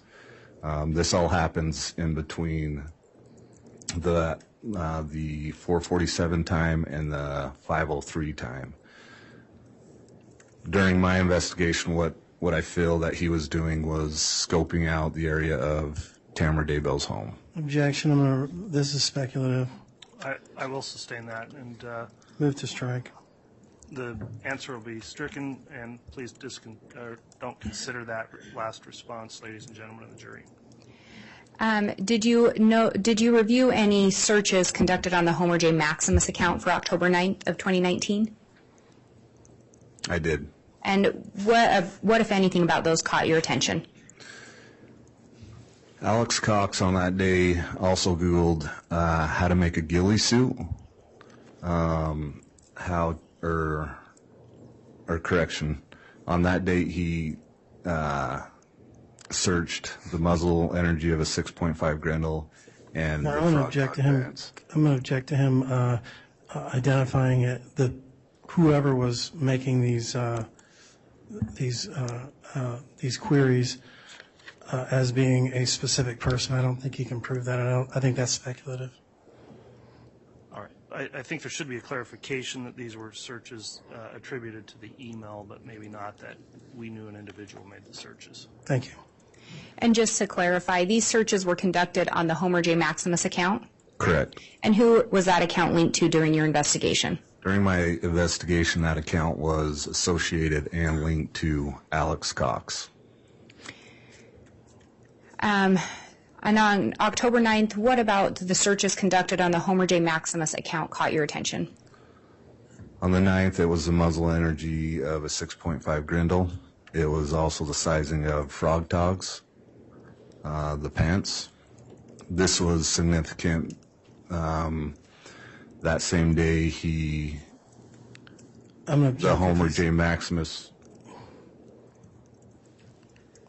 I'm objecting to him indicating that it's a specific person. Again, Ms. Blake, if we could just have response, well, he'll make the responses he makes, but clarify that these are attributed to an email. And I think he had just started to do that as the objection was being made. All right, thank you, Ms. Blake. The Homer J Maximus email and the device that's associated with was shown at Sportsman's Warehouse in Idaho Falls. Through our investigation, we learned that someone had purchased Frog Tog pants, flip mitts, and a winter hat that can turn into a mask. And was that purchase made at the same time the Homer J Maximus, the device linked to Alex, was at the Sportsman's Warehouse? Yes. And then the attempted shooting, in fact, took place on October 9th of 2019. Is that correct? Correct. Did you look at some searches subsequent to that date? After that date, on October 9th, when I was looking, it stuck out to me. That account of Homer J Maximus Googled how to prep an AR for cold, how to make your AR function in cold weather, AR cold weather operations, how does Hornady one-shot work in cold, is one-shot good lube for an AR-15 in 0 degrees, how to prep your AR-15 in winter shooting, how to help your AR load in the cold, do steel AR mag rings shrink in the cold. He also did a YouTube search on shooting an AR-15 at 37 degrees below zero. And you reside in the Fremont County area or close by, is that correct? Correct. Are Octobers in Fremont County, do they tend to be cold? They do. Was there anything about this October that you recall with regard to the temperature? On the temperature of this day or around this day, it was 26 degrees.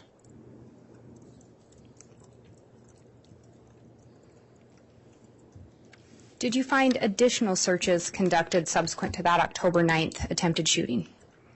I did. On October 12th, Homer J. Maximus is searching how to attach a cover to a ghillie suit. Will a Grendel 6.5 shoot through a windshield? FBI simulating shooting a 5.56 through a car door and wall.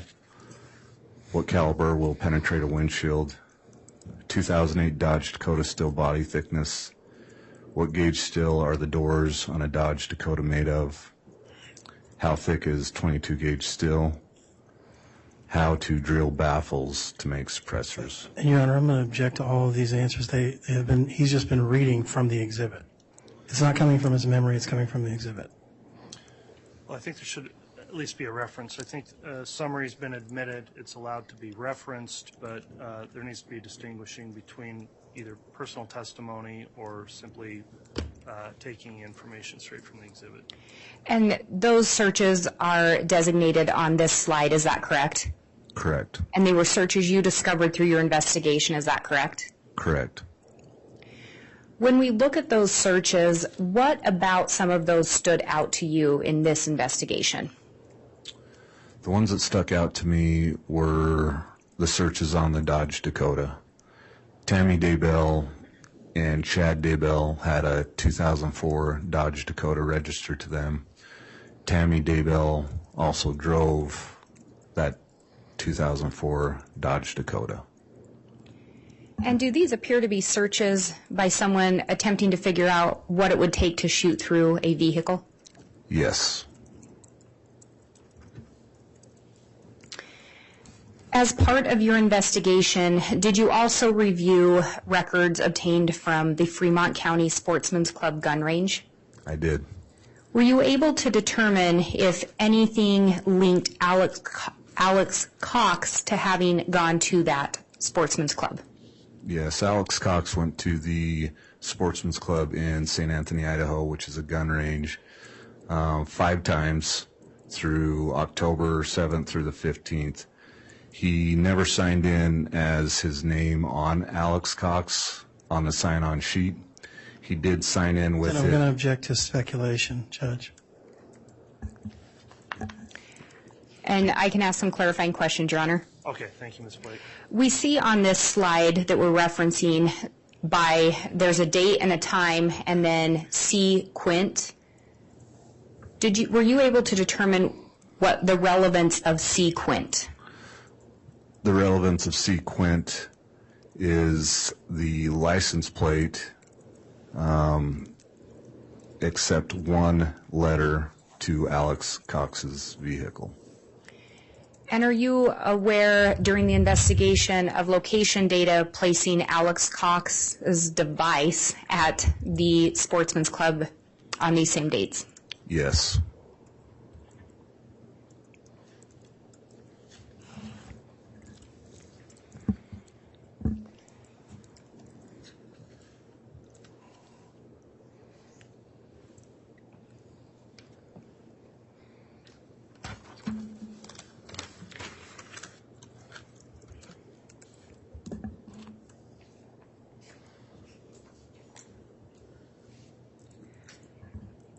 At some point, did you review or obtain some firearms that were recovered from the apartment complex where Alex Cox was known to reside?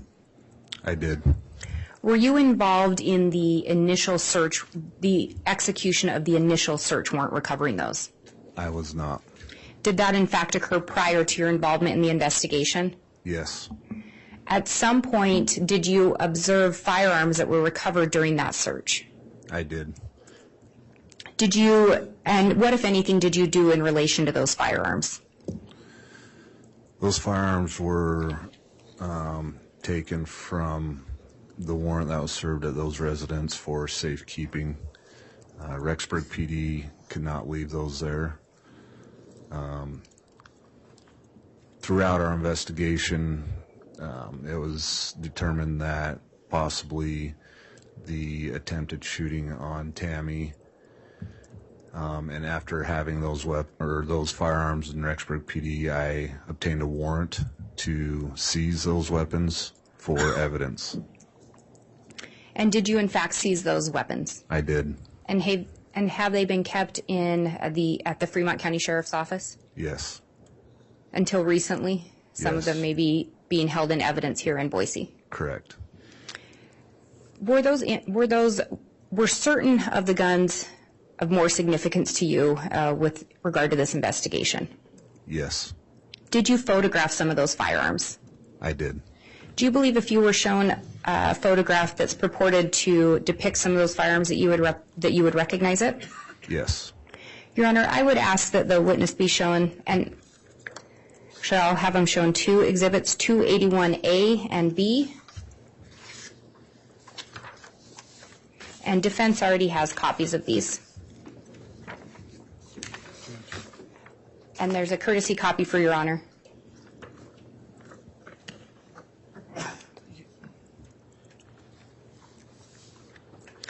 And you've been shown two photographs. Do you recognize those? I do. Are those an accurate depiction of the firearms that were seized from that apartment complex? They are. Did you in fact take these photographs? These ones I did not, no. Were you present when they were taken? Yes. And you can recognize those? Yes.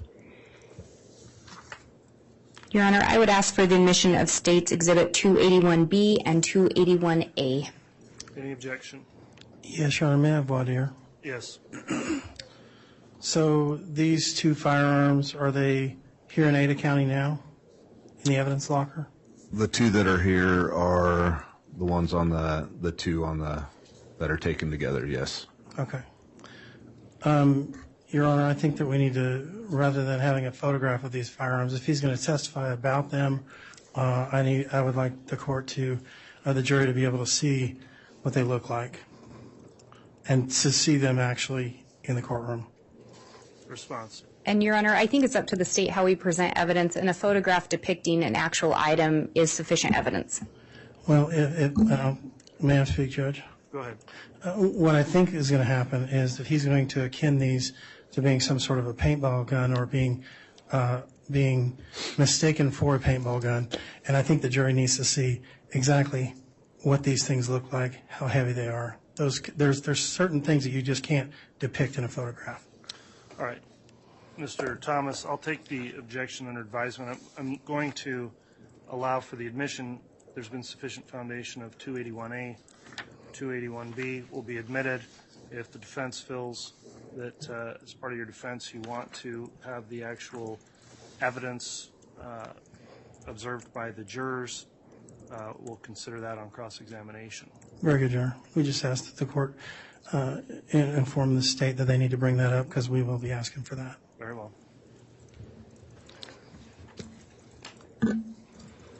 And before we do that, counsel, I'll need to have a meeting with counsel, likely on a break, to discuss the protocols we have for firearms in the courtroom. Very good.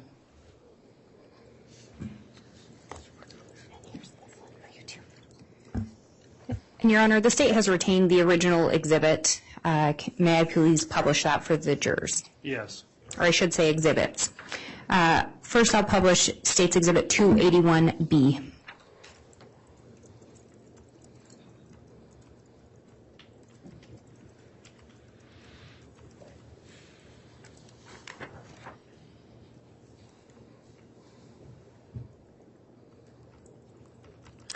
And are those several of the firearms that were retrieved? Yes. What was it about these particular firearms that drew your attention? The one that drew our attention was the bottom one, which is the Alexander Arms, Grindle 6.5. And if I publish State's Exhibit 281A,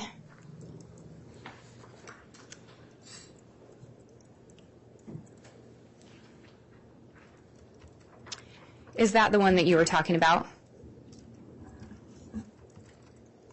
Or was it the top one? No, that is not the one I was talking about. That bottom one right there, the black one. And what particularly was it about that firearm that drew your attention? When Tammy Daybell first called in the attempted shooting, she described the rifle as a paintball gun.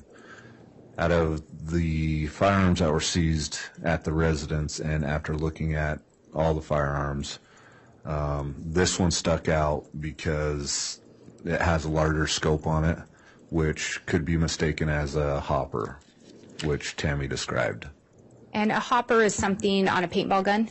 Correct. A hopper is on a paintball gun that holds the paintballs inside of it.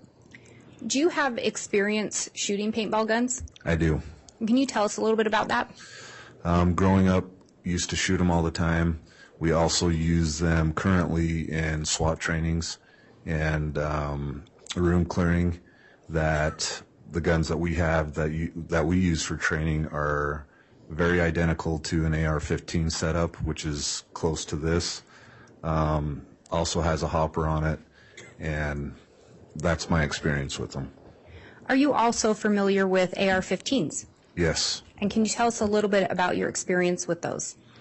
Experience with those is training throughout my law enforcement career and shooting them prior to. You can put several different accessories on them and optics on them.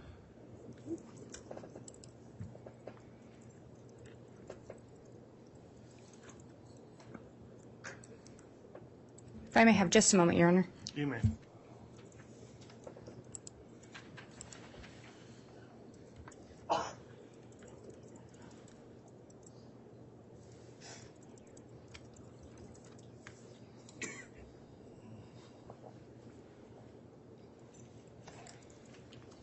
Your Honor, may we have a brief sidebar? Yes. All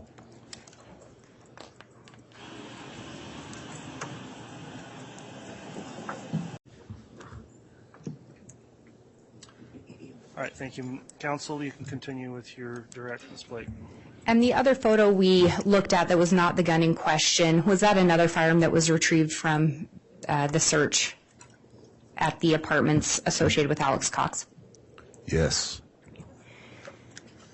And you've talked about your experience with paintball guns. Your Honor, I'm going to ask that the witness be shown State's Exhibit 282. I have a courtesy copy for the court. I'll hang on to the original briefly, and defense counsel already has a copy. Very well.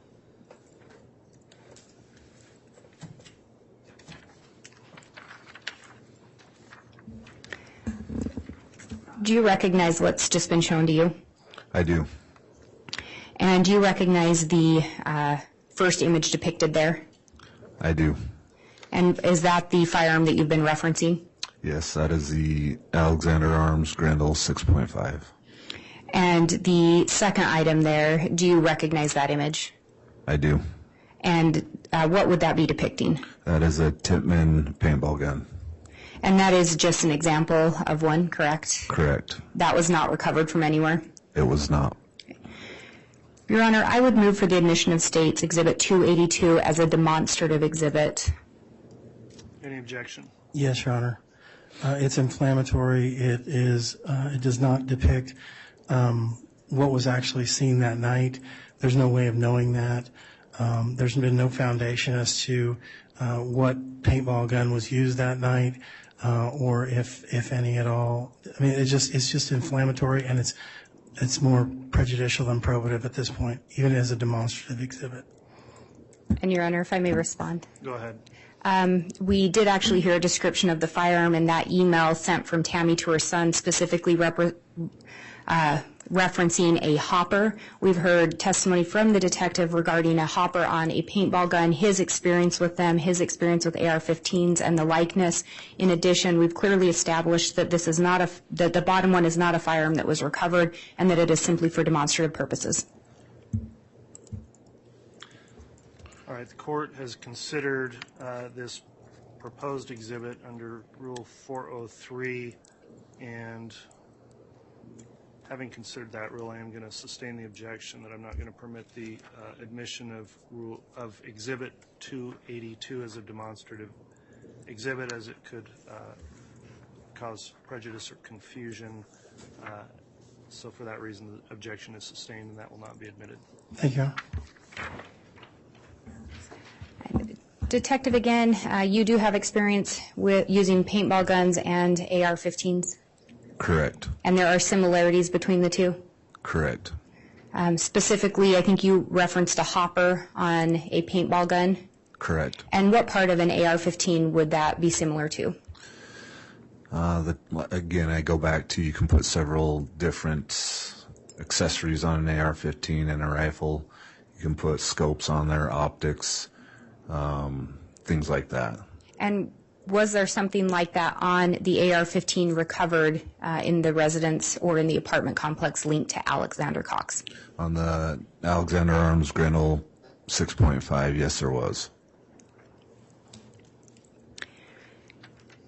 And I'm going to move forward a little bit, and we'll circle back to some of these other questions a little bit later. Through your investigation, did you learn of or review an email that was sent from Charles to Tammy? I did. And would that be Charles Vallow? Correct. Did you also review or obtain an email sent from Charles to Chad Daybell? I did. And what were those emails referencing, if you recall? The email that was sent to Tammy Daybell from Charles Vallow was in regards to Charles was aware of a possible cheating going on between his wife and Chad Daybell, and he would like to meet with her and talk with her to discuss that. He didn't want to send all that information in an email. Were you ever able to determine through your investigation if Tammy ever actually read that email? I was not. So to this day, you do not know or have not been able to determine if that was actually read by her or not? That is correct. And then the email from Charles to Chad, do you recall the content or the gist of that email? The email from Charles Vallow to Chad Daybell was sent on the same day, and it was in regards to Chad needed to stop talking to his wife, Lori, and tell his wife, Tammy, what was going on. And those emails were sent prior to October 18th or 19th of 2019? Correct. And moving forward a little bit, did you end up conducting or requesting a geofence warrant for several locations at some point in your investigation? I did. What locations did you request those warrants for, or that warrant for? The two locations that I requested a geofence warrant was for 202 North, 1900 East, which is Tamara and Chad Daybell's residence. The second geofence that I asked for was at 3462 North Salem Highway, which is the LDS church just down from the Daybell residence. And what date range did you request on that warrant? From October 18th into October 19th, 2019. Did you request a certain perimeter? I did. I requested 150 meters perimeter. And did you request the 150 meters for each location? Correct. And with regard to it, and was that warrant actually granted? It was. Did you receive responsive documents? I did. Did you review those? I did. When you get responsive documents on a geofence warrant, can you talk us through a little bit about the process from there or what you did? When we get a signed warrant from the judge granting us that, law enforcement needs to go onto the Google website and go into their law enforcement portal. At that time, the warrant is entered into their law enforcement portal, and Google will respond with any information that is granted on that warrant. Once I got the information back from Google, it came back with what's called a Google identification number. And when you get those Google identification numbers, what, if anything, are you looking for or do you do with that information? So when we get the Google identification numbers, that number does not tell us who that number is associated with or who that number belongs to on a device. We then have to write another warrant for those numbers to Google with the same process, and Google is able to tell off those numbers what device that's connected to and who is associated with that device. Were there certain Google identifier numbers that you ended up requesting additional information for? There was 4. And why did you request for those 4? What were you looking for with those Google identifiers? So when I first got the Google identifiers back on my first warrant, I met with Detective Stubbs with Rexburg PD. We had gone through those numbers and went through the 2 geofences that were requested and went down and scaled it down from numbers that had been going through the first geofence into the second geofence. Those numbers were then taken and another warrant was wrote. During that process, I was informed by Detective Stubbs that he had recognized a number off of my geofence warrant. That number, he had previously wrote a warrant which was associated with Homer J. Maximus, which returned to Alex Cox. With regard to the 4 that you followed up on, did you determine there was any connection in relation to your investigation? On the numbers that I received? The ones not linked to the Homer J. Maximus account? I guess let me back up and ask it this way. With those 4 numbers, did you do any follow-up?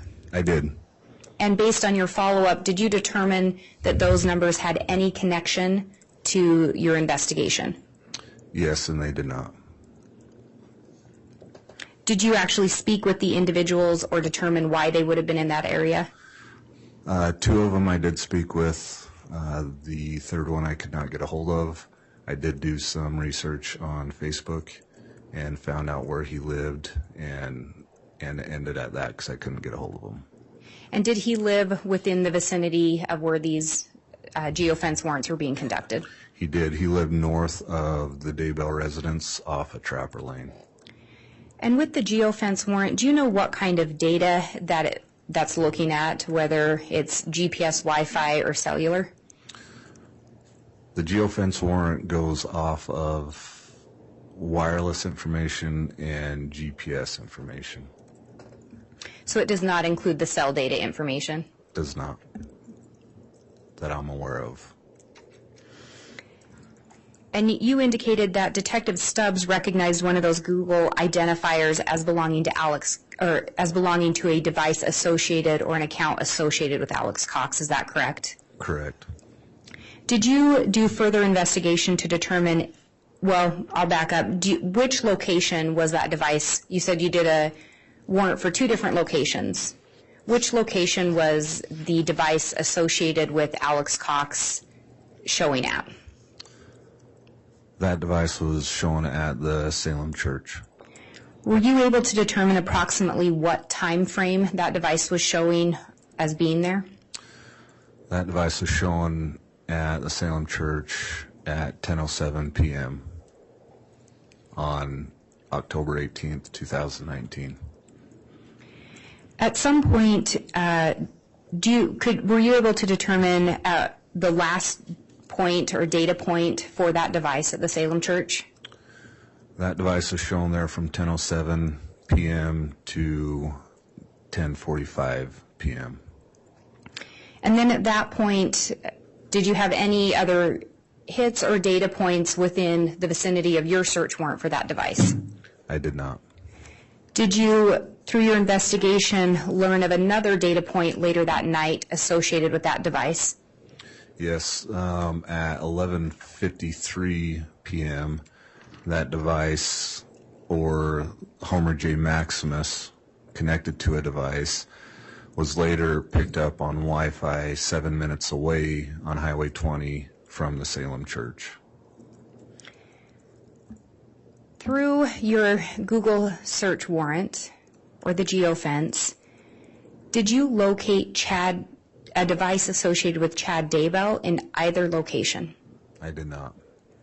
Through your investigation, did you learn of or review statements made by Chad Daybell as to his whereabouts on the night of October 19th into the morning hours of, or October 18th into the morning hours of October 19th?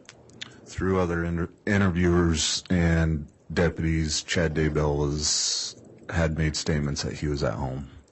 And yet none of his devices were showing within the geofence? Correct.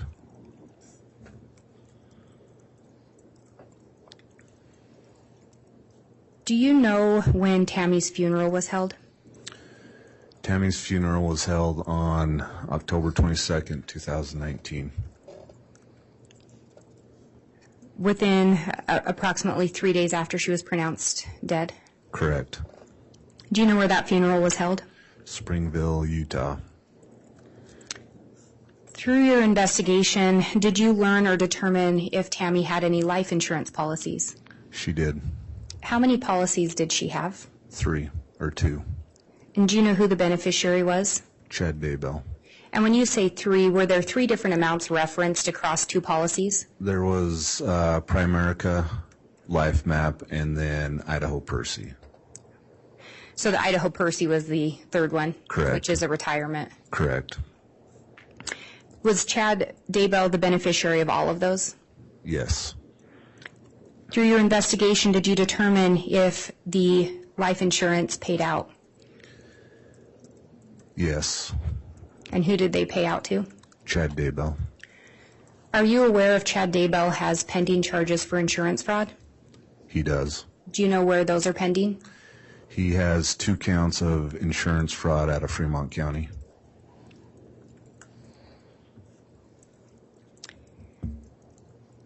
And, Your Honor, I think with the additional questions I have for this witness, we discussed in a sidebar maybe breaking and reconvening with additional questions after lunch. Okay. We will go ahead and take our lunch recess at this time. We will try to get started again just before 1 o'clock, probably 12:50 or 12:55.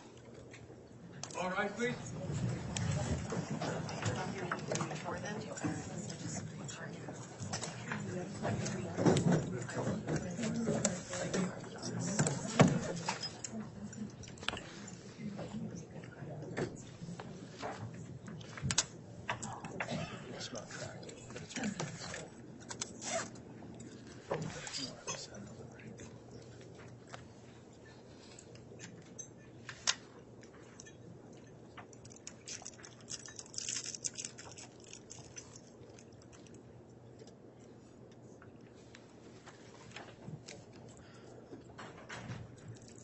Okay, folks, so we'll be back at 12.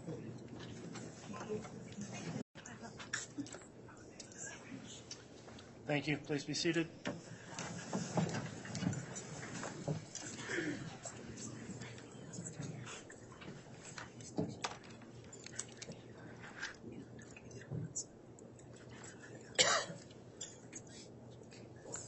All right, I think we're ready to have the jurors brought back in. Mr. Bailiff.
All right, please.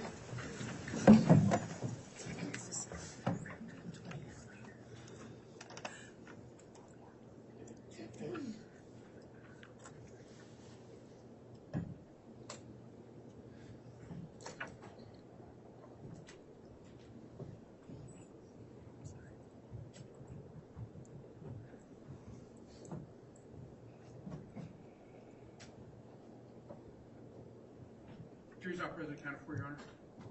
All right, thank you, Mr. Bailiff. Please be seated.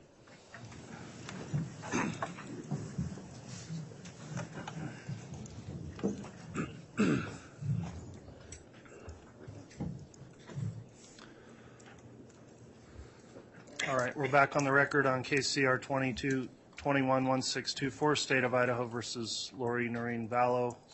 Completed the lunch break. Jurors are all present and accounted for. Detective Kaaiakamanu is on the stand still. I'll remind the witness you're under oath. And the state is continuing its direct examination, I believe, at this time. Yes, Your Honor. All right, Ms. Blake, if you'd like to continue with direct, you may.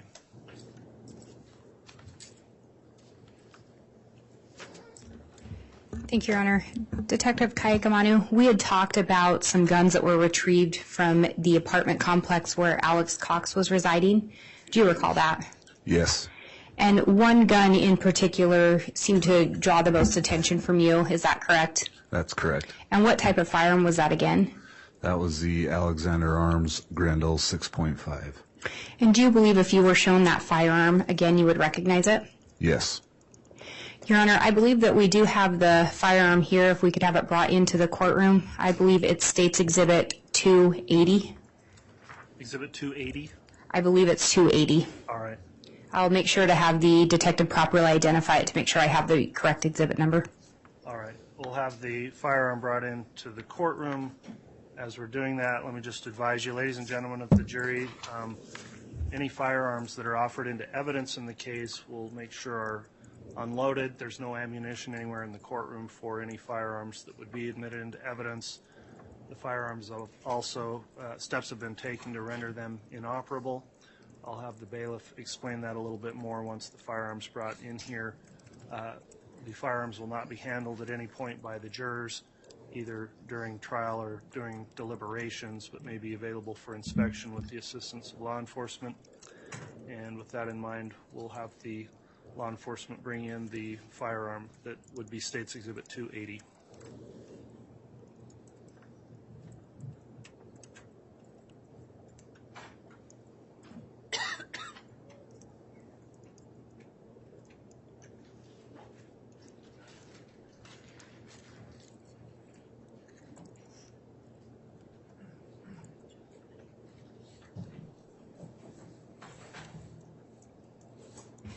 And Your Honor, I believe there may be two more items with that, and I can get those exhibit numbers. Okay.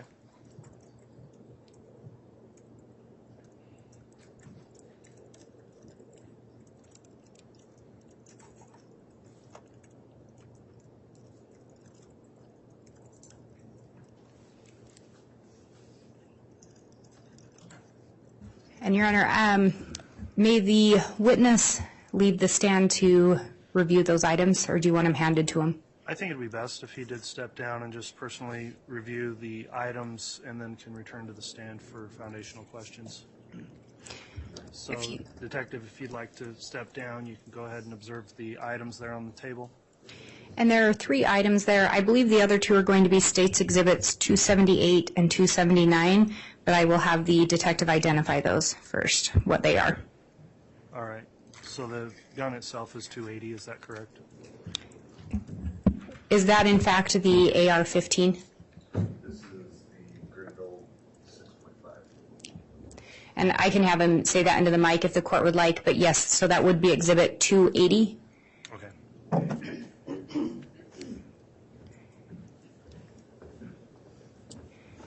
And what did you identify that firearm as? So that firearm right there is the Alexander Arms Grendel 6.5 with a vortex scope on it. And did you see the other item sitting next to it? I did. And could you identify what those are? Those are solvent traps that were drilled into to make a homemade suppressor. Were those also recovered during the search of the apartment complex associated with Alex Cox? They were. And were those seized by Fremont County? They were first seized by Rexburg PD for safekeeping, and then Fremont County seized them on a search warrant, yes. And they've remained in the custody of Fremont County? Yes.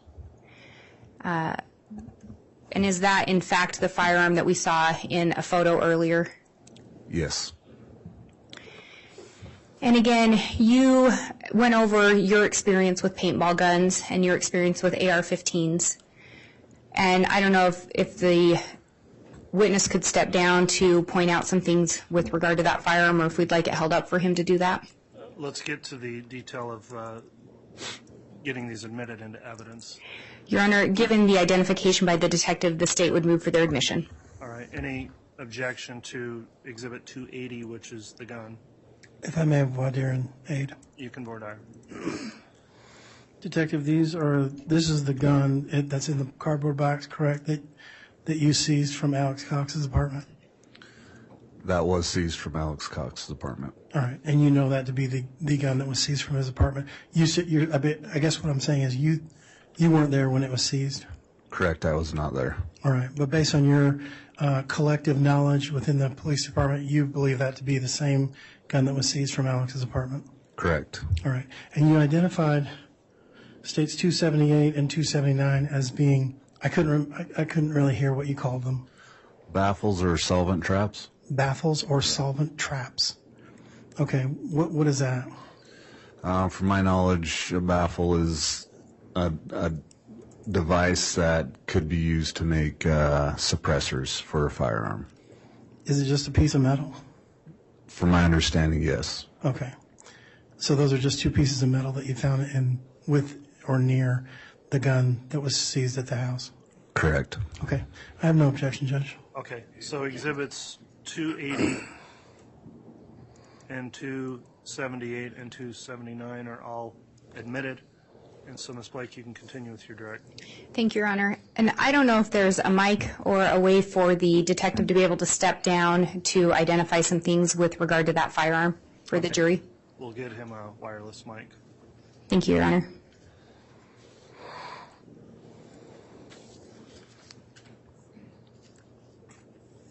And while we're waiting for that, you talked about those pieces of metal. Would those also be referred to as silencers Correct. in common lingo? Yeah, they could be. And if you could step down and approach that exhibit 280.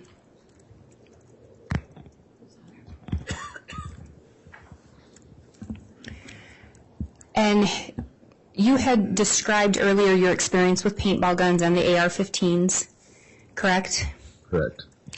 When you're looking at that, you talked about a hopper on a paintball gun and something on an AR that could look similar. Does this AR, in fact, have what you were referring to? And a scope on it, a vortex scope, which is a very large scope that could be construed as a hopper.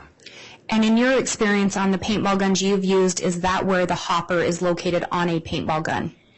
The hopper on a paintball gun can sometimes come off of the side of the gun and come right up to on top of the rail. And in your experience, some of the paintball guns you've used, can they be approximately the same size as that firearm? Yes.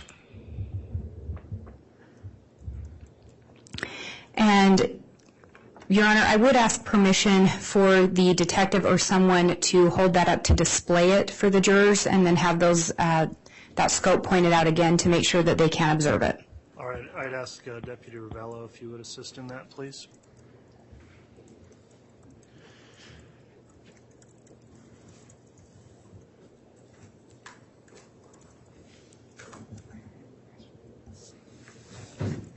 And Detective Kaaiakamanu, if you could just go over and point again where you were saying that scope is to make sure the jurors can see it. Again, right here is the vortex scope that comes down on the top of the rail of the rifle. And if you could describe again where the hopper is sometimes located on paintball guns you have experience using. Before we answer, Mr. Thomas, would you like to go where you can observe what's being pointed out? Thanks, Judge. All right. And, Your Honor, would you like me to have him point out that scope again once Mr. Thomas is there? Now, yes, thank you, Ms. Blake. So now that, Mr. Thomas, can you see? Yes. Detective Kaaiakamanu, can you once again point out where that scope is that you're referencing? So again, the vortex scope is on the top of the rail of the rifle.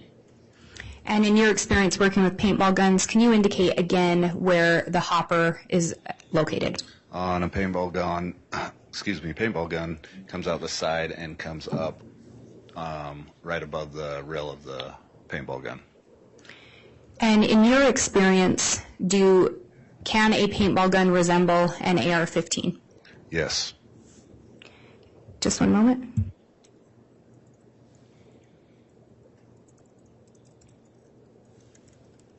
And I don't have any additional questions at this time, Your Honor. Okay, thank you, Ms. Blake. Go ahead and just have the exhibit set down on the table there. Thank you, Mr. Bailiff.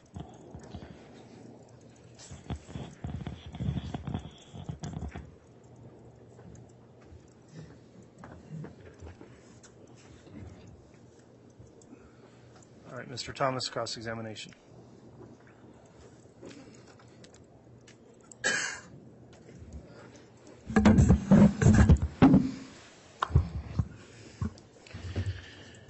Detective, how are you doing today?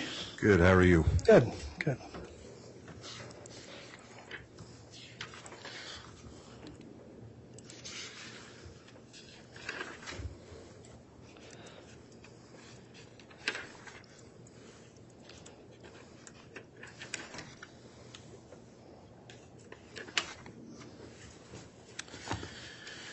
So,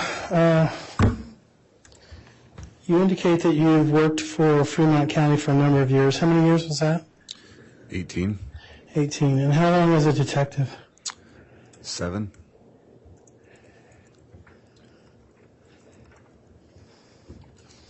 And you indicate that you're a lieutenant over the detectives at this time?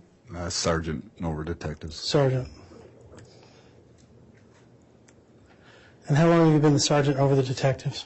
Approximately year and a half. Okay. So you were just a regular detective, and now you're the sergeant over the detectives. Is that right? Correct. There hasn't been any move back to patrol or back to another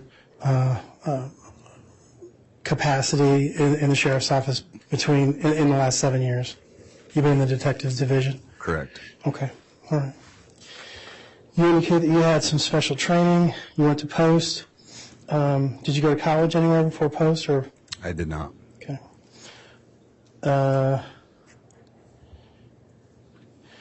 So the first thing that Ms. Blake had you talk about was the October 19th incident where Ms. Daybell had passed away.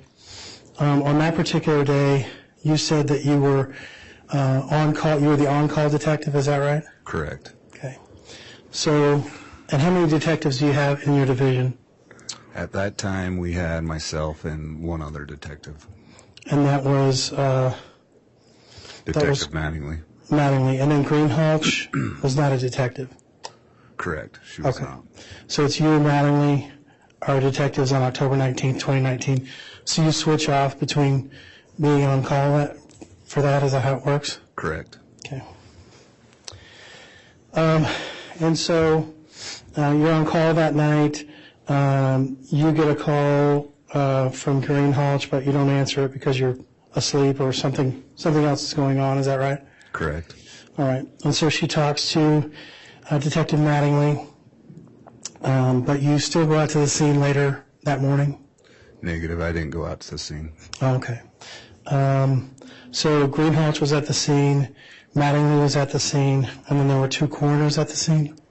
There was 2 coroners at the scene, Deputy Greenhalgh, and I do not believe Detective Mattingly went to the scene. Oh, he didn't go to the scene either? Not to my knowledge, no. Okay. But you somehow got in touch with Greenhalgh or Mattingly and talked about whether or not there needed to be further investigation, is that right? Correct. You were asking about suspicious circumstances? Correct. And there was nothing out of the ordinary about the death at that time? Not that I was informed of. Okay. And who else did you talk to besides Greenhalgh? Did you talk to Mattingly? That same day? Yeah. I did not. Okay. So you only talked to Greenhalgh? Correct. Did you talk to either of the coroners? I did not. Okay. So based on that, were you the one that made the call that there wasn't going to be any follow-up investigation on that? I was not. Who was the one who made that call? I believe it was Detective Mattingly and the coroners. Okay. So Mattingly didn't go out to the scene. So were you the sergeant over? Were you in charge, the head guy at that time, or no? At the time, I was not a sergeant, no. Okay. Who was the sergeant over you guys? We didn't have a sergeant at the time. It was Lieutenant Powell that was over the detective division. Okay. And did either of you go to Lieutenant Powell and chat with him about this at all? On that particular day. I guess I should clarify that. On that particular day, October 19th. I believe Detective Mattingly spoke with Lieutenant Powell, I am not aware of what was said in that conversation. Okay, all right. But then you indicate that a couple weeks later, you got involved with, or the Fremont County Sheriff's Office got involved with Tammy's death, right? Correct. And you got involved in March of 2020. Yeah, around that time. Okay. Yes.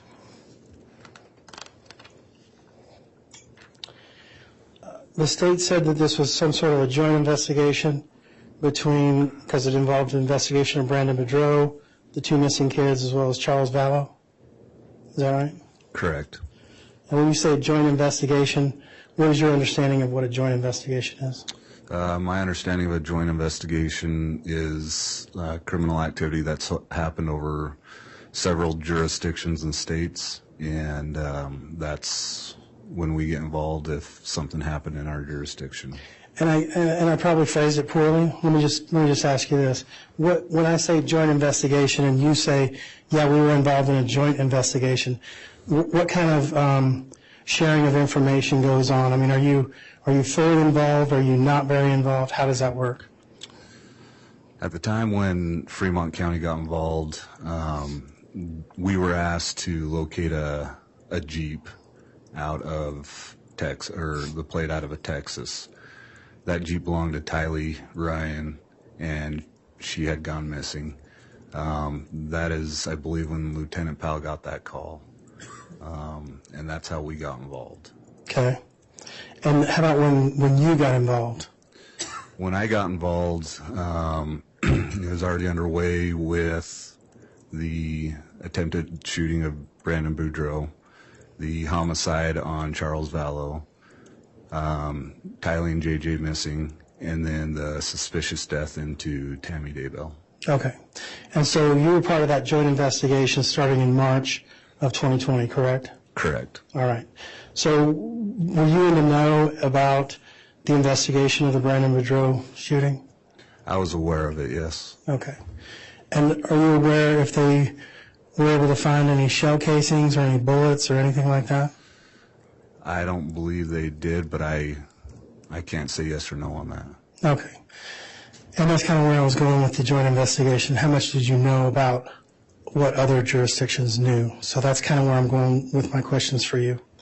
So you didn't know if they found any bullets or any casings or anything like that in the Brandon Boudreaux investigation? Correct. All right. And then you started investigating the attempted shooting of Tammy Daybell. Were you the point man on that? I didn't investigate that. I looked into that report, and no, I was not the point deputy on that case. Who was the point on that case? Deputy Coulter Cannon. Okay. All right. So when you say you looked into it, what do you mean you looked into it? When I got involved on Tammy Daybell's death, I had figured out that previous we got a call for an attempted shooting at that residence. And so that's when I read his report and started looking into it that way. So you read Coulter Cannon's report? Correct. Okay. And then there was an email that was circulated and that was actually brought into evidence. You recall that this morning? If you're referring to the one that Tammy wrote to Mark, then yes. Yes, I'm referring to Exhibit 291. Can I take a look at 291, please?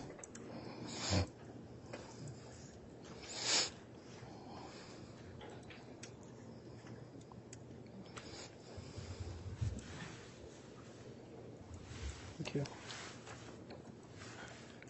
Your Honor, can I publish parts of 291? Yes. Okay, thanks.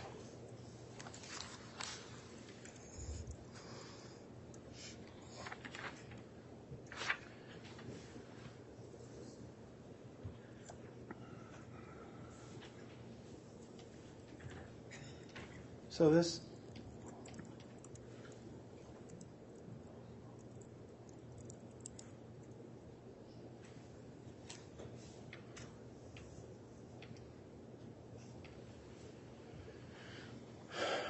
is the first page of 291.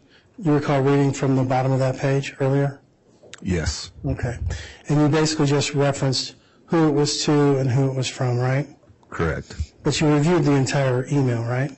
Correct. All right, but and the email is 3 pages long, is that right? I would have to look at it again. Okay.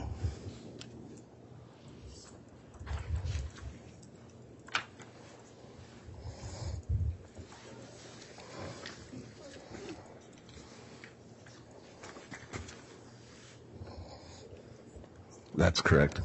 Okay.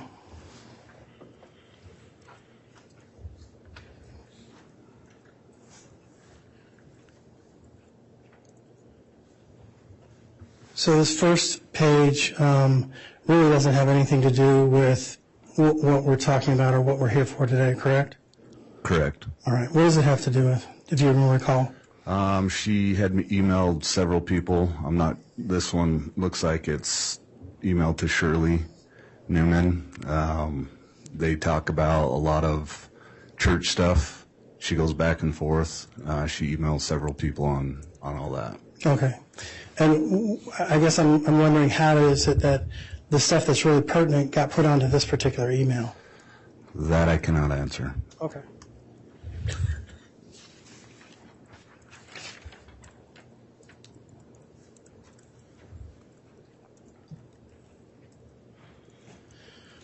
So now I'm flipping to page 2, and what is that email? What is that portion of the email about?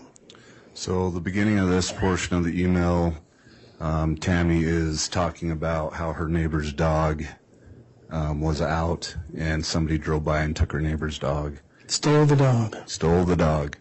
And Mrs. Price got in her vehicle, chased the person who stole her dog down, and confronted her, got her dog back, and then went into labor. And that portion of the email about stealing the dog actually becomes pertinent to this investigation, doesn't it? I wouldn't say pertinent. Okay. What would you call it? I would just say it was part of an email that she wrote to Mark on what was happening on the events of that day. Okay. Let's turn to the last page of this email.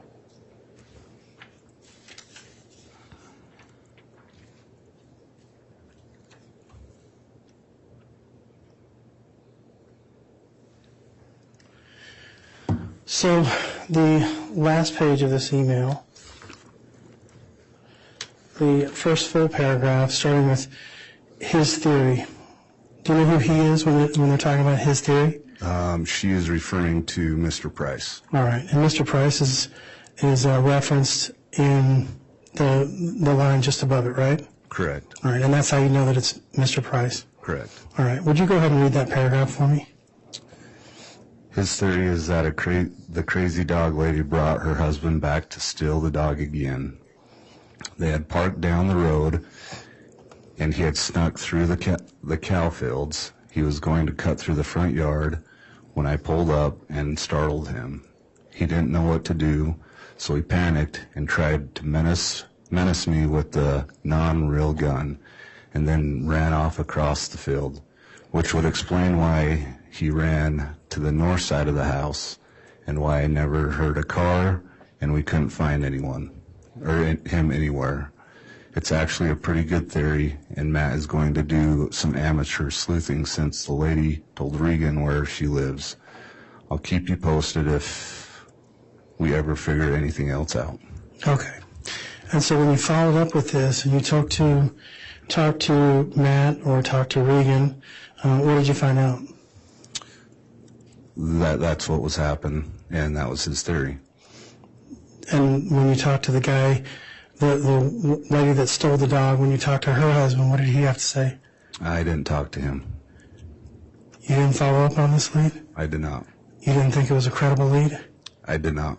Okay.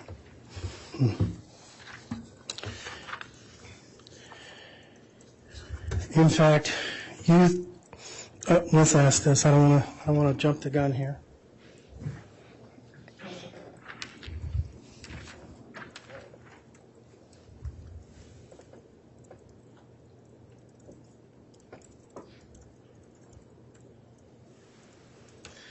So I'm turning back to page 2, and let's read the first full paragraph from the bottom. It starts, I think I was a bit in shock. Can you read that for me?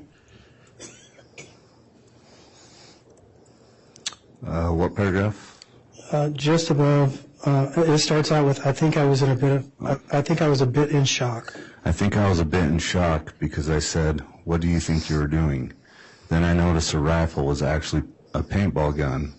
It had a hopper on it. The guy started pulling the trigger, and I could just hear the clicking and whooshing sound of an empty paintball gun. He stayed standing by the back of the car, just pulling the trigger while pointing the gun at me. For some reason, I just kept asking him what he thought he was doing.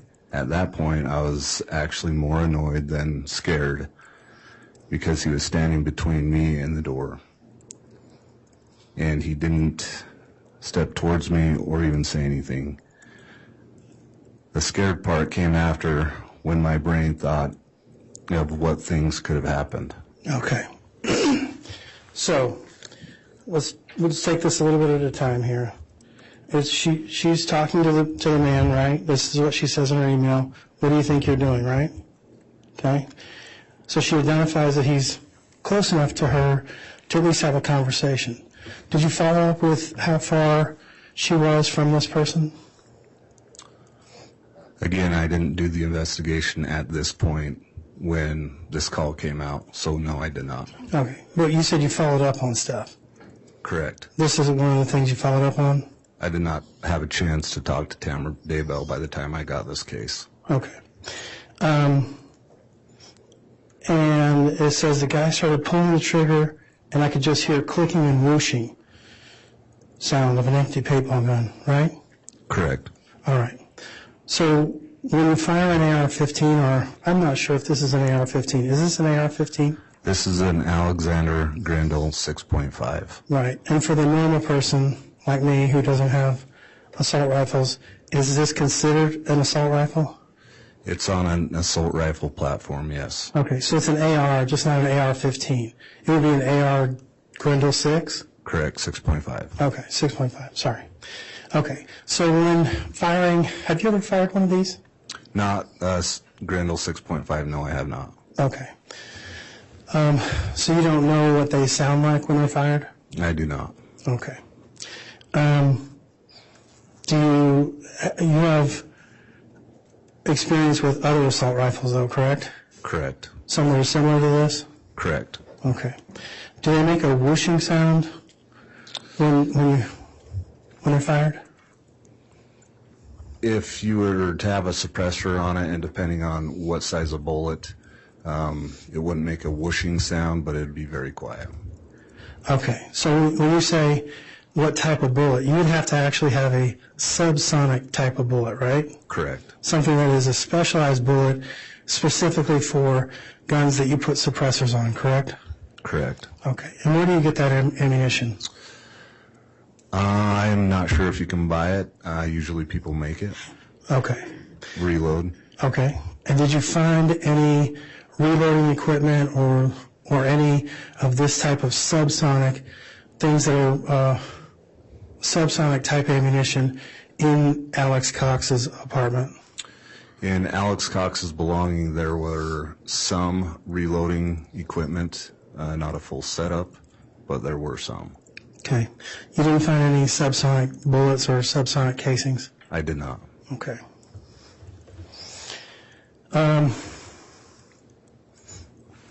Would you hear the click and the whoosh if you were to fire that with a suppressor on it? Again, it depends on the caliber that's going through. Maybe a malfunction, you'd hear a click. But other than that, that's about it. Right. But if you would hear the click, you wouldn't hear the whoosh, right? Correct. So you'd either hear a click or a whoosh? Possibly, yes. Okay. But generally not both? Generally not both, yes. Okay.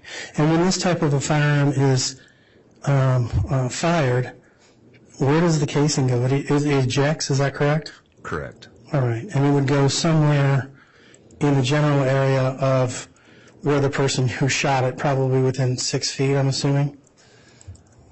Possibly. I'm not sure of the trajectory, but yeah, possibly, unless they had a malfunction and the casing stayed inside the rifle. Well, they had a malfunction and the casing stayed inside the rifle. You wouldn't hear any more clicks and any more whooshing, right? You would hear a click. But no whooshing? No whooshing. Okay. And so, did you later go out to the scene of this particular event and with a metal detector try to find some sort of casings or bullets or anything? I did not go out there. I do know that there was a warrant for that residence, and at that time, several other deputies and officers did do that with metal detectors and tried to locate a casing. Okay. Did they find anything? I don't believe so, no. Okay. When you looked around, you obviously looked around the property, right? Where this bullet would have, the trajectory that it would have gone to? Again, I was not out there. Okay. To your knowledge, did anybody find any bullet holes in any buildings or any of the houses or cars or anything nearby? To my knowledge, no. Okay. But you guys looked? Correct. Okay.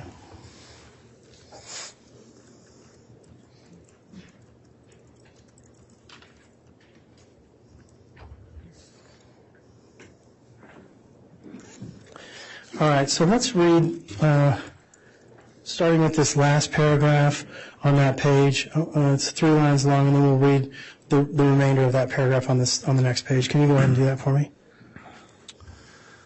The thought crossed my mind to hit him with my clogging shoes, but first I looked towards the house and yelled, "Chad." The guy ran off around the north side of the house. I ran in the house and got Dad and Garth.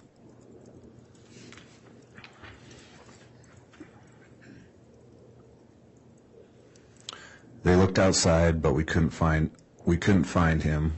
We called the police and reported it. They suspect it was a bipolar teenager who lives down the street and walks around a lot. But Matt Price has a better theory. All right. And so the suspect, they thought, was a person who was a bipolar teenager who lives down the street and walks around a lot. Is that right? Correct. All right. And did you check into that bipolar teenager? We talked to several individuals around the area about the bipolar is what they put there, the bipolar teenager, and in fact found out he had autism, and he lived a lot further away from the Daybell residence than what would have been in walking distance. Okay. And I don't want to drag an autistic child into this, but did you end up talking to the autistic child? I did not. Okay. So no further follow-up was done on the suspected bipolar teenage child? No. Okay.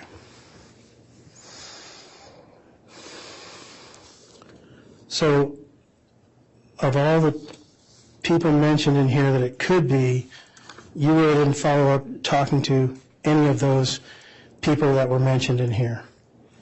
We talked to Matt and Regan Price. Right, but they weren't suspected of shooting Tammy, right? No, that was Matt's theory. Okay. But the people that were suspected, the theories or the people that were suspected of doing this, you didn't talk to any of them? Correct. Okay.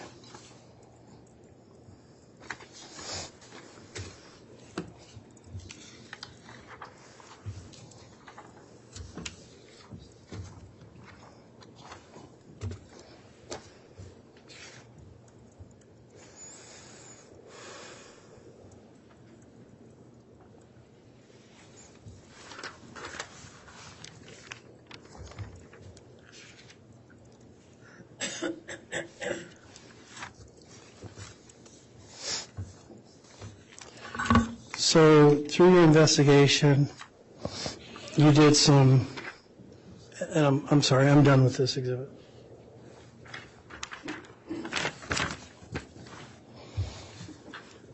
Thank you. I would like to now see 107B.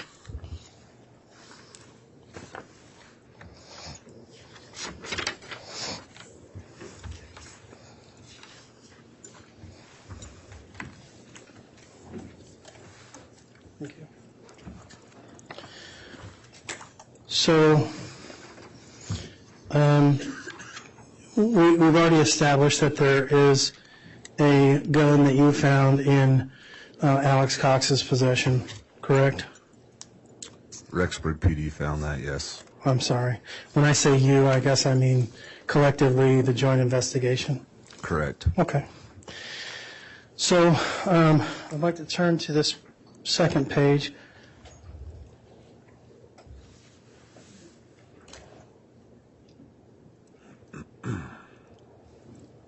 And this is a lot harder than it looks. Getting this thing stabilized.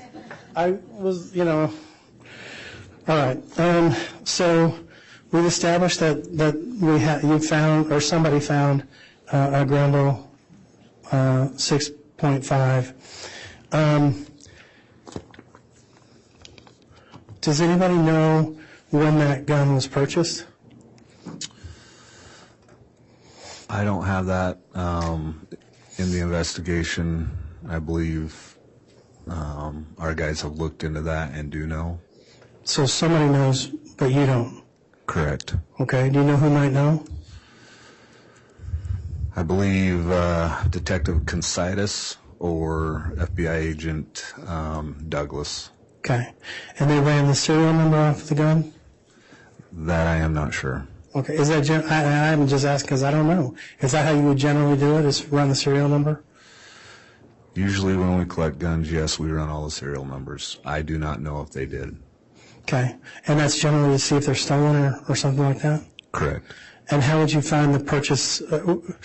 And again, I've never bought a gun, so I don't really know. But when you purchase a gun, I'm assuming they have to do something with that serial number, or no?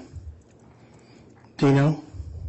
What do you mean by doing something to it? Well, when somebody sells me something, I get a receipt for it. But do we have to register the gun in some way, or is it just only if it comes up stolen? Is that when they put it in the system?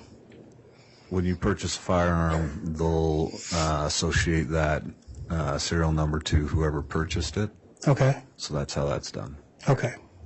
And so that's how you track, that's how you're assuming that maybe Detective Consitis found that out?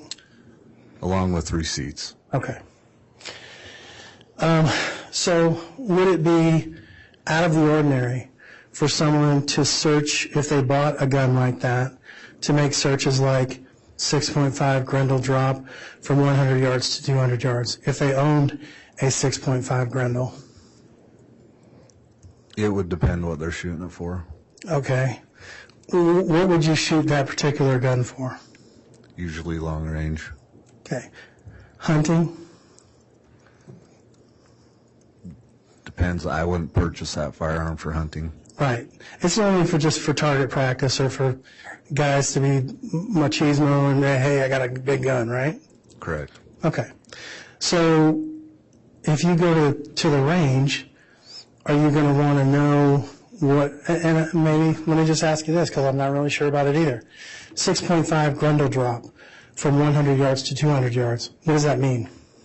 So the further you're back in yardage in shooting, your bullet's going to drop a little bit.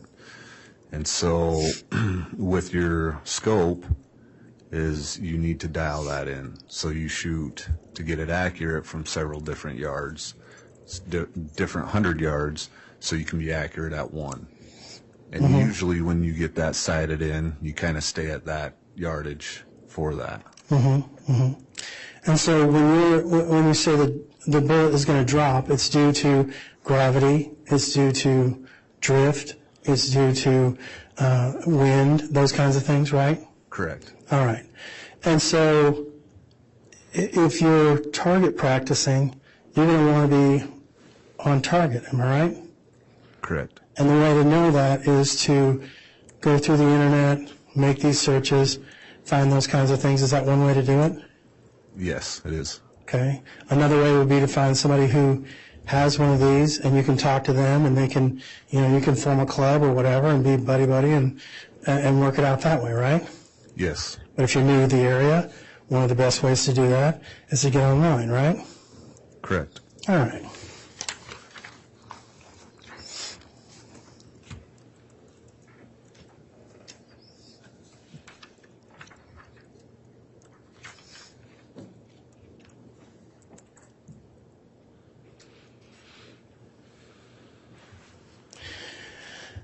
on these Google searches that were done on October the 10th, the reason that you did a summary is because what the state reporter or what they told the court was because there was a voluminous information, and it's to kind of square down and pack down what your pertinent ones were, right?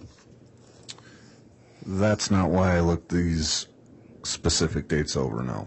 Okay, but what you found on these specific dates, these are not the only searches that were done on those particular dates. Correct. All right. There were some searches that you didn't put on here. On the Google search itself, like this says up at top, these were the Google searches of that day of this information. All the Google searches? Yes. Every search that he did on that day is on this piece of paper. There were some other searches as far as, if you'd like me to go in that, I can. Yeah, tell me everything that was on that day. There were starting other from searches midnight. of, Talking over the top of each other. Okay. Make a record. Starting from midnight, tell me every search that was on October the 10th, 2019 that came off of this Google account. I'm not sure starting at midnight, but there were several searches of trannies. There were several searches of pornography that I didn't think was pertinent to this slide to bring in today. Okay. So what you're saying is there are a lot of other things that were on this Google search that was done throughout the day rather than these particular searches that you made. Correct. Okay. So I guess what I'm saying is we're not trying to mislead the jury to say, hey, this guy is a gun nut and he's looking at this specific things all day long. This is all he's doing. There was a lot of other things he was doing. Correct. All right.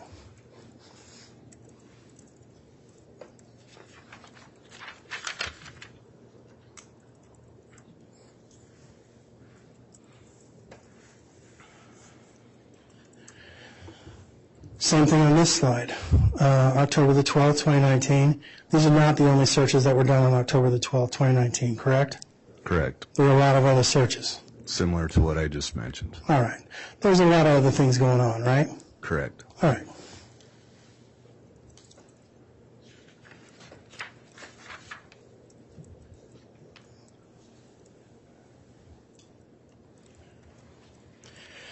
Okay, on this particular slide, I don't know that you know this. You probably shouldn't know this because we had another person who testified, and he actually showed what searches or what who had signed in on every single day. And these were long sheets of paper, correct? Like a full sheet of paper. There were other people's names on these, right? Yes. All right, and that's where you got the information on this particular slide was from those sign-in sheets, right? Yes. All right. And so when you went to Fremont County Sportsman's Club, who did you talk to when you went there? That was Lieutenant Powell that got this information. And Okay, so this isn't your information? this is not my information that I retrieved, no. So somebody else made this slide for you? No, I made this slide with our prosecutors, but the information was from another report. Again, it goes back to a joint investigation that we have shared information and put everything together. Okay, and who was it that did this particular investigation? When Lieutenant Powell was first started on the investigation, he retrieved this information. When I took over the investigation, he was no longer part of the investigation, so I took over that information. Okay, and in the information that he gave to you, there was a report that indicated that he had actually talked to people at the Fremont Sportsman's Club? He talked to Les Ball, who is on he's the president of the board. Okay. Of the Sportsman's Association. All right. And did you or anybody that you know actually go out to the Sportsman Club and investigate anybody that was on any of those sheets? Anybody else that was on the names? Any of the names that were on the sheets of paper on the days that you're alleging that Alex Cox was there with the name of C. Quint? Not to my knowledge, no. So you didn't do any investigation, nobody did any investigation as to who else was there, who might have seen Alex Cox there? No. Okay.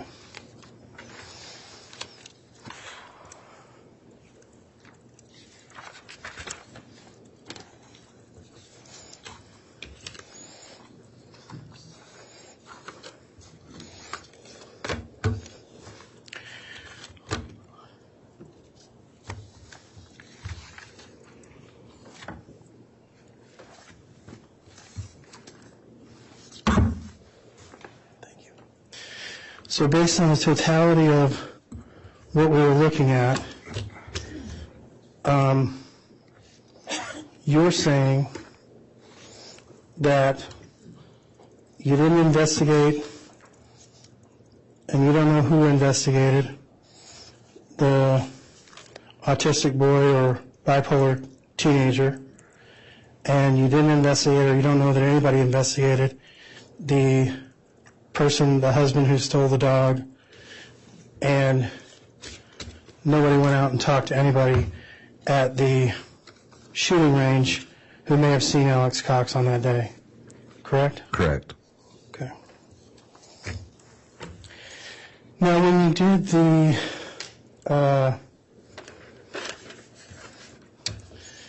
the investigation with regards to the geofence, you did a geofence warrant for 2 different locations, 202 North, 1900 East, and that's Chad's house, correct? Correct. And you also did 3462 North Salem Highway, and that's the church that's about 2.7 miles from Chad's house? 2.6. 2.6 miles? Correct. Okay. And you did a geofence of 150-meter perimeter, is that right? Correct. So how does that work? Do you go from the center of the property 150 yards in either direction, or 150 yards total? It's in the center of the property, 150 yards all the way around in a circle. So 150 yards in any direction? 150 meters, yes. I'm sorry, 150 meters. And a meter is roughly a yard, right? Roughly, but we'll stick with meters. Okay. Meter is 3.3 feet, right? That I am not sure off the top of my head. Okay. Well, I dove in college, and I'm telling you it's 3.3 feet. Would that be accurate? But Objection, Your Honor. Defense is trying to introduce testimony, not in evidence. Sustained. Okay. All right. So we'll say meters, okay, for whatever it's worth. 150 meters. Do you know how far 150 meters is if you were standing at one end of a football field? I do not. Okay. You have no idea? No idea. Not even a clue? I just said no. Okay. All right.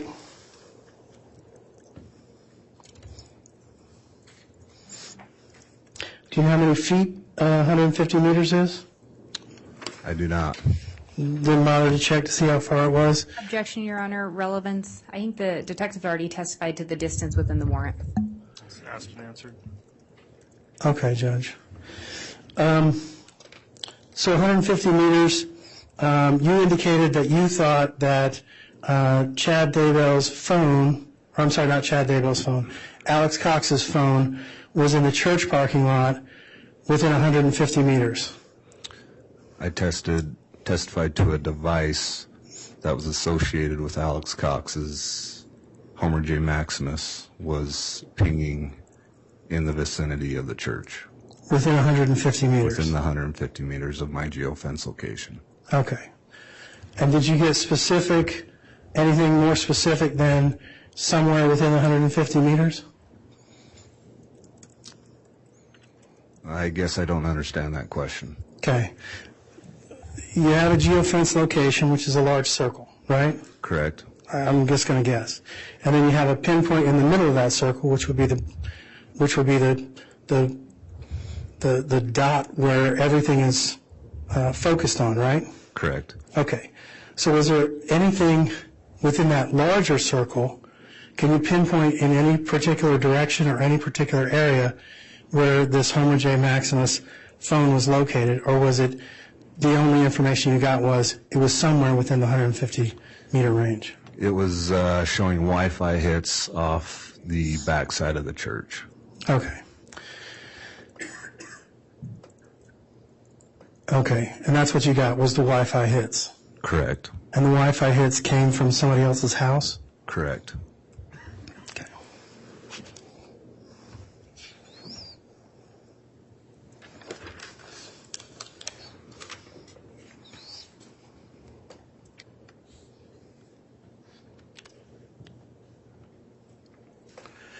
Can I have you walk over and pick up 278 or 279, actually both of them?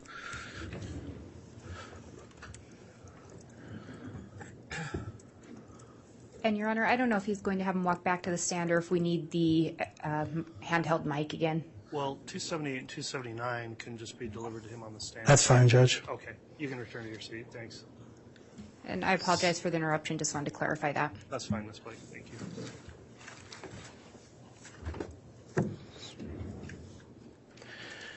So I think you testified earlier that 278 and 279 were, I forgot what you called them now.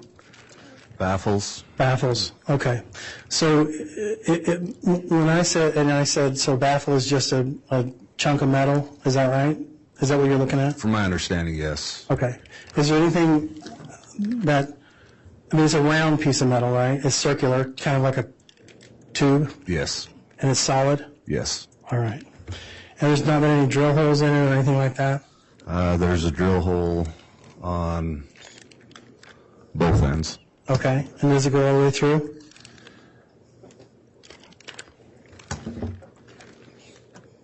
No. Okay. So it couldn't be used as a suppressor. It would actually blow the gun up, right? Correct. Okay. All right. Nothing further. All right, let's have the exhibits returned to the table there, please.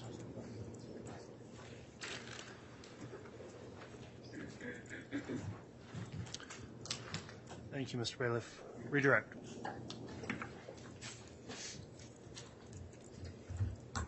Thank you, Your Honor.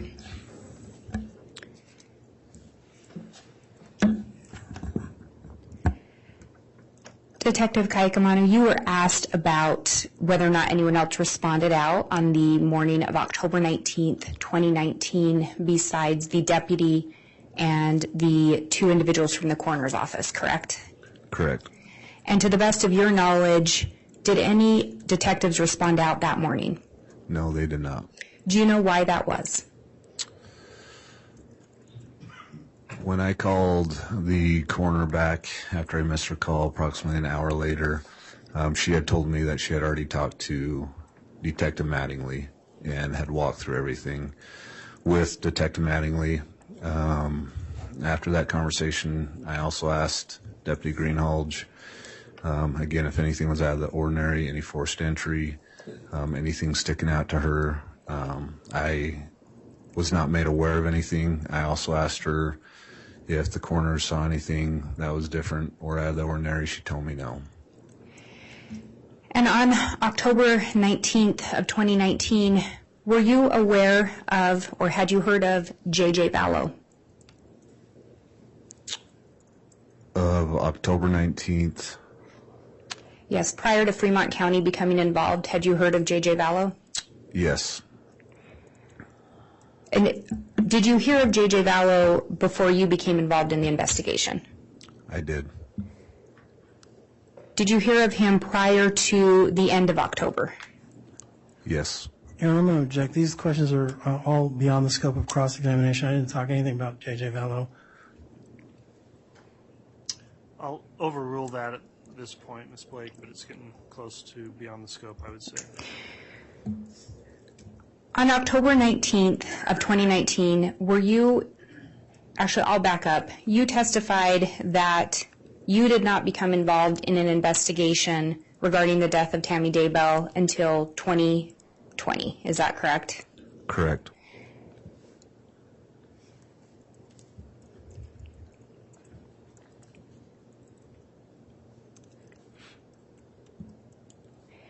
And I think you also testified in response to Cross that when Fremont became involved, they were assisting or looking for a Jeep. Correct. Do you know if that Jeep was reported to have been involved in or suspected in criminal activity? I believe it was. And do you know where that criminal activity would have occurred? In Gilbert, Arizona. Was Fremont County in, and do you know when that request was made, or approximately when?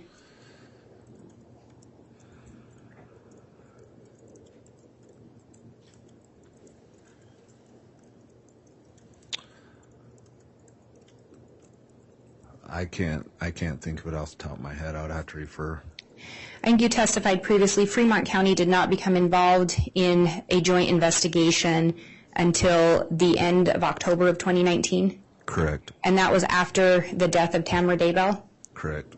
So on the morning she died, to the best of your knowledge, did Fremont County have all of the information regarding those other investigations? They did not have all the information, no.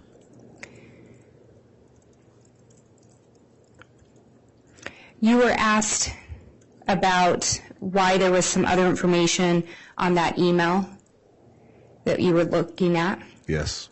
And at the bottom of that first page, you'd read off the sender, the person it was sent to, and a date. Is that correct? Correct. And then the body of that actual email started on the next page. Is that correct? Correct. So with the phone extraction, would there have been remnants of a prior email? Yes. And that's what was contained on the first page? Yes. And you were asked a lot about the contents of that email, specifically mention of a bipolar teen. Correct. Did that seem plausible to you? No. What about a dog thief or her husband? Did that seem like a plausible suspect? No. The Daybell residence, can you describe the area where it's located? Is it a city? Is it rural? So the Daybell residence is at 202 North, 1900 East, at a crossroads, which is a rural area and a farm community. On the east side of their house and the northeast side of their house is just open field for several hundred yards. It's a farming area, and it's very open. Do you get a lot of reports of masked gunmen in that area? No.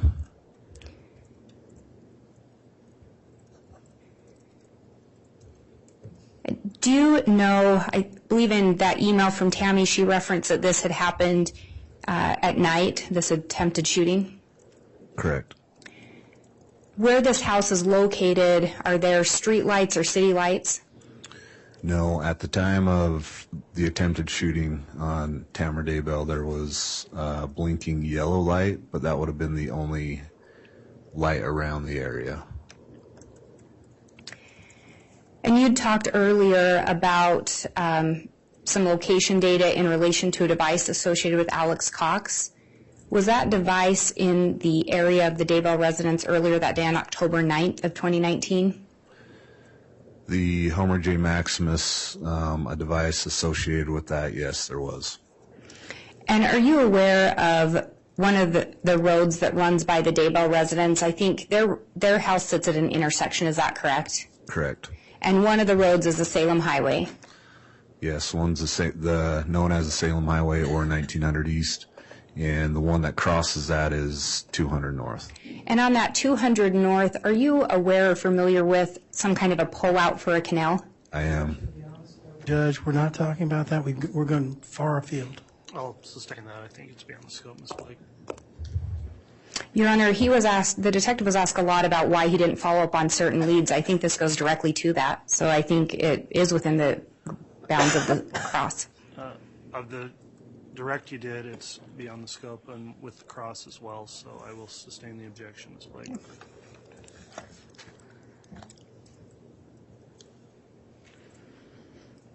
With this particular gun that we've talked a lot about, can you tell by looking at it if it is threaded for a silencer or a suppressor? By looking at it, yes, you can put a suppressor on there. If you put a suppressor on a firearm in your experience, can it change the sounds? Yes.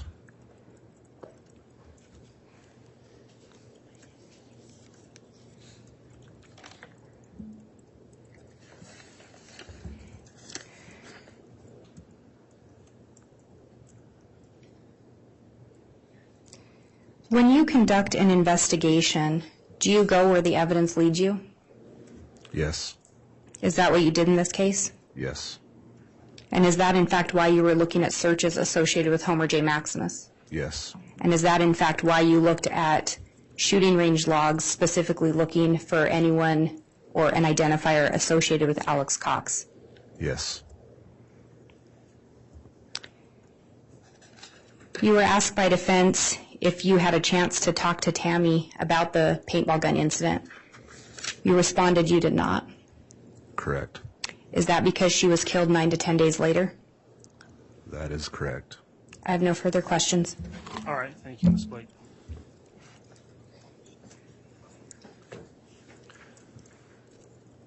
That'll conclude the testimony of Detective Kaaiakamanu. I believe he'll continue to be made available to the state. Is that correct? We would actually ask that he be released. Okay. Any No objection. All right. Thank you for your testimony today. Counsel, could I have a brief sidebar before we call another witness?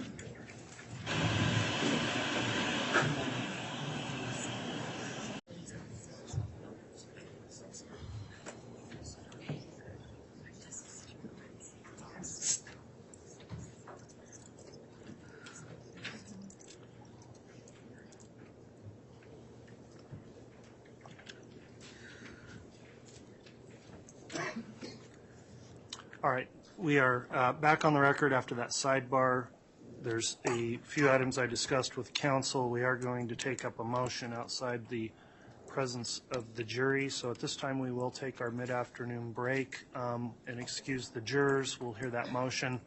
And then I may potentially make a ruling again outside the presence of the jurors at the end of the break. And so we'll take that break now, and that will be about a 30-minute break then. All right, please.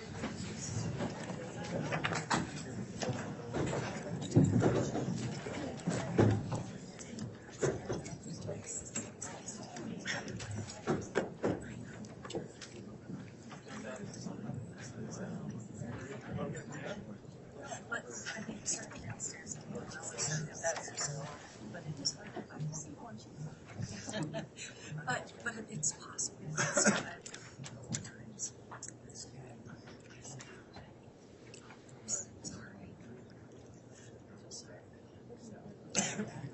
All right, please be seated.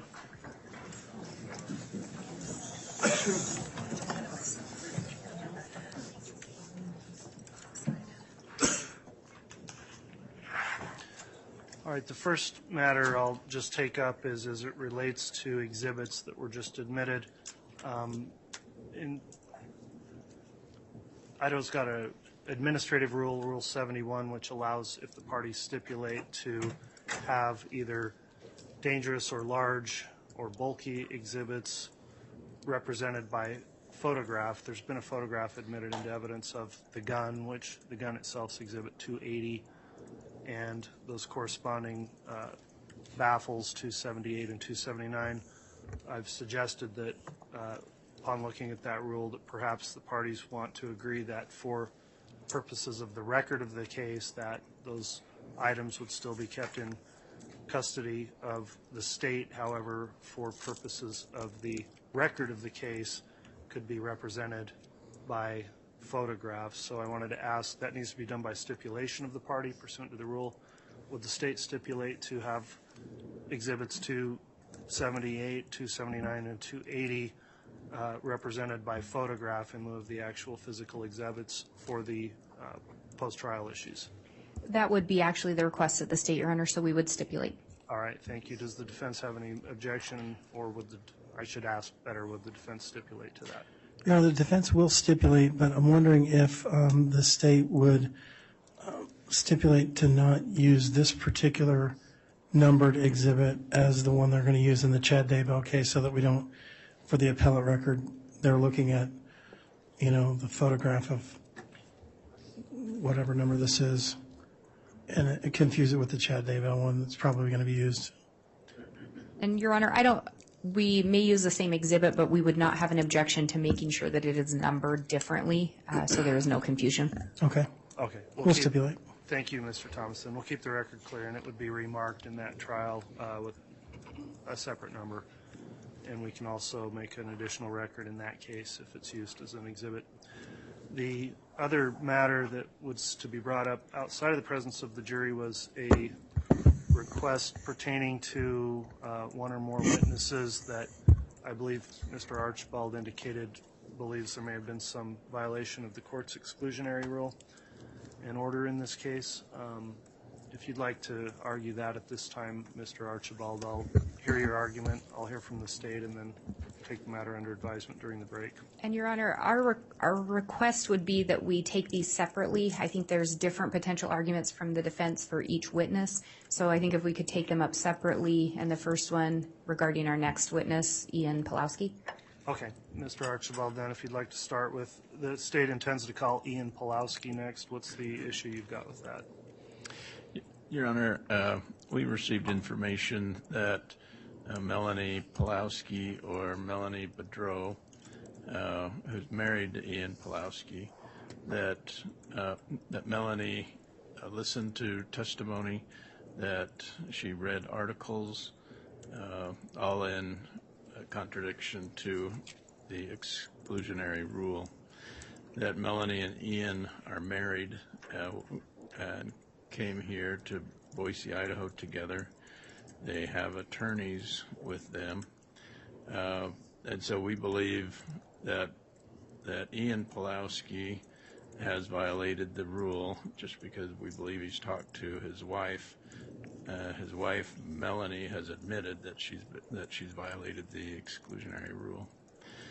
So with both of the witnesses, both Ian Pawlowski and Melanie Pawlowski, would ask that the court conduct an inquiry, and if violated the rule, that they be excluded. All right, thank you, Mr. Archibald. Any response to the argument? Thank you, Your Honor. The state is aware of the information provided to defense. It was actually provided by the state based on information that came into our possession. However, there is absolutely no indication that this particular witness, Ian Pawlowski, has reviewed or observed or listened to any of the testimony in this case. So to simply assume that his wife may have told him about anything she learned or observed or knew is a stretch. And so based on what the state has been told by Mr. Pawlowski, we do not see that there would be any issue with the exclusionary rule, and would ask that he be allowed to testify. Okay, counsel, what I'll do is take the issue under advisement pending an inquiry after Mr. Pawlowski's been placed under oath. I'll have him brought in to be questioned outside the presence of the jury at the end of the break here before the jurors are brought back in. So if we need to go into an in-depth line of questioning with him, we can do that without the jurors overhearing. Is there an issue with any other witness, Mr. Archibald? Those are the issues with those two witnesses.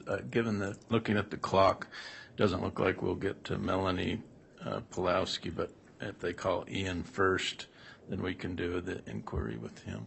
All right. Does the state intend to call Melanie? Your Honor, the state may intend to call her, but we would ask to take that up separate, given the separate issues involved and before her testimony. Okay, so right now then we'll just deal with the Ian Pawlowski issue. We'll take that up at the end of the break. I gave, I think, about 30 minutes, so why don't we come back in at about 20 till, if you can have Mr. Pawlowski here ready to be sworn, and we'll start that inquiry before the jurors are brought back in and start that up here in a little over 20 minutes. So we'll be in recess until then. All rise.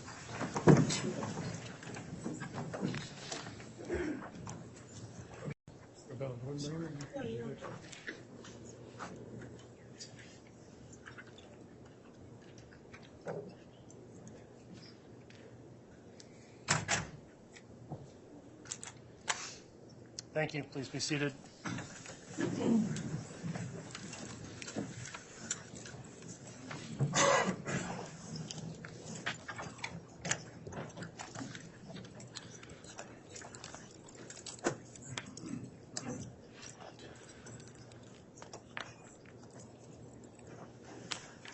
All right, we are back on the record on case CR 22-21-1624, State of Idaho versus Lori Vallow. We are, during the afternoon break, the jurors have not returned to the courtroom yet. We had a motion relating to the court's exclusionary order in this case, argued by the parties before, or at the beginning of the break, and the court indicated it would inquire directly of the witness and allow any additional argument before the jurors are brought in. So is the state ready to call Mr. Pawlowski? Yes, Your Honor. All right, if you can have your witness brought in, we'll have him sworn. Your Honor, I should also note for the record, he has counsel here with him. It is Garrett Smith out of Arizona. It's my understanding that Mr. Smith was going to be here to observe and available if necessary, recognizing, though, that he is not here specifically as an Idaho licensed attorney to interject at any point in the proceedings. All right, he's permitted to be here, and we'll have a seat assigned to him once he enters with his client.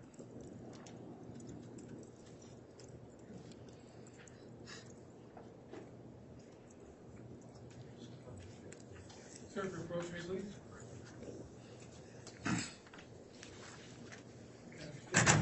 Please stand for quick read. Right hand respond. Do you solemnly swear or affirm the testimony you're about to give will be the truth, the whole truth, and nothing but the truth, so help you God? Yes.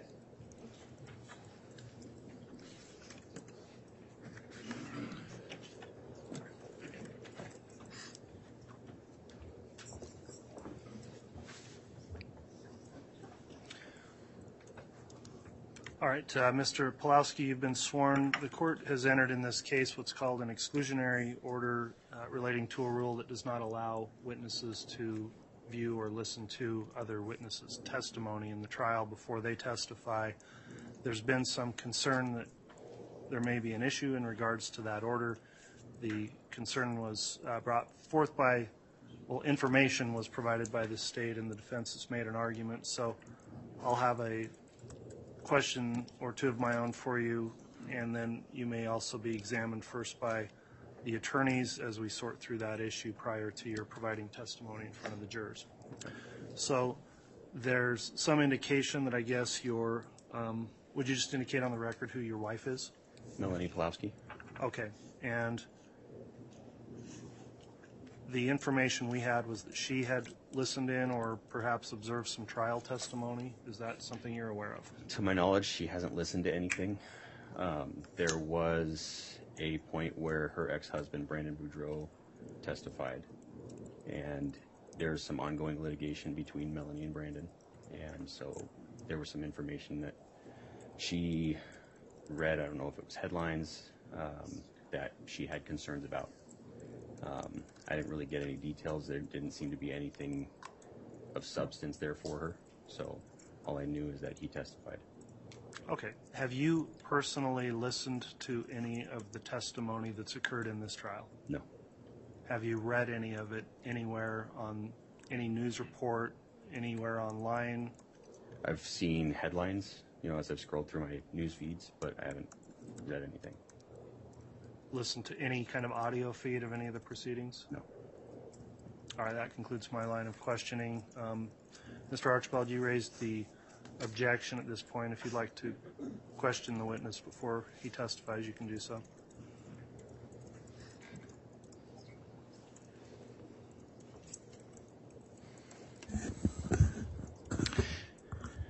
Mr. Pawlowski, you're married to formerly known as Melanie Boudreau.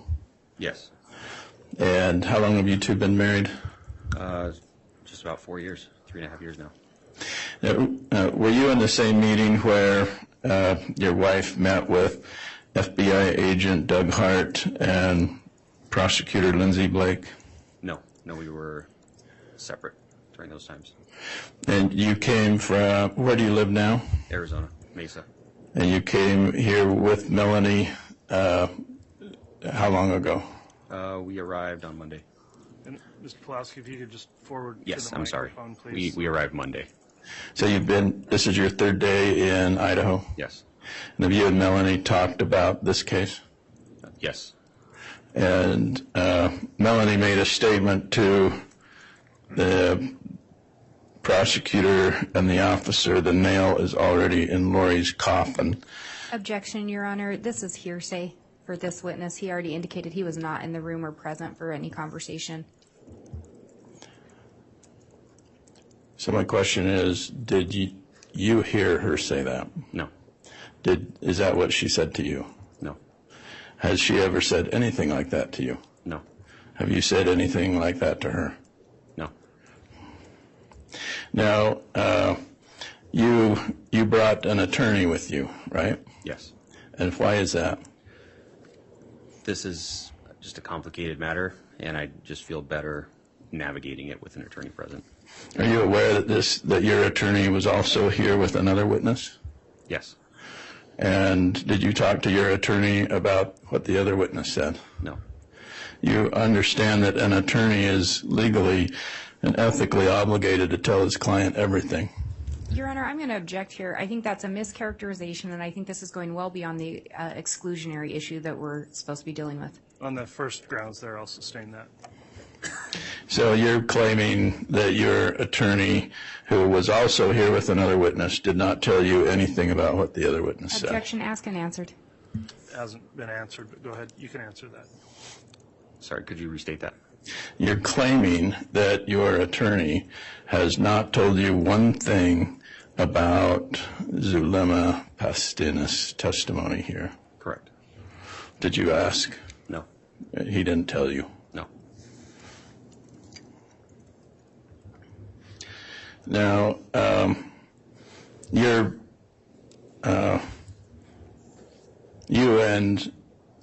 you worked with FBI to record people who did not know they were being recorded, right? Objection, Your Honor. This is getting way beyond the exclusionary. That's sustained. The only issue at this point, Mr. Archibald, narrowed in the scope of whether or not he has been exposed to any of the trial testimony for the exclusionary order.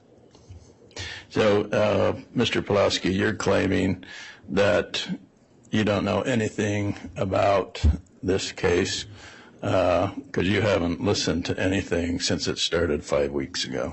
Correct. Did you talk to Agent Doug Hart? Yes. Did you talk to Prosecutor Lindsay Blake? Yes. Did they tell you what had happened in court? No. Did you ask? No. What did you and Doug Hart and Lindsay Blake talk about? We discussed just the testimony that I'm going to be giving. Okay. And so you rehearsed your testimony with them? Correct. I don't have anything else. All right. Thank you, Mr. Archibald. Any questions from the state?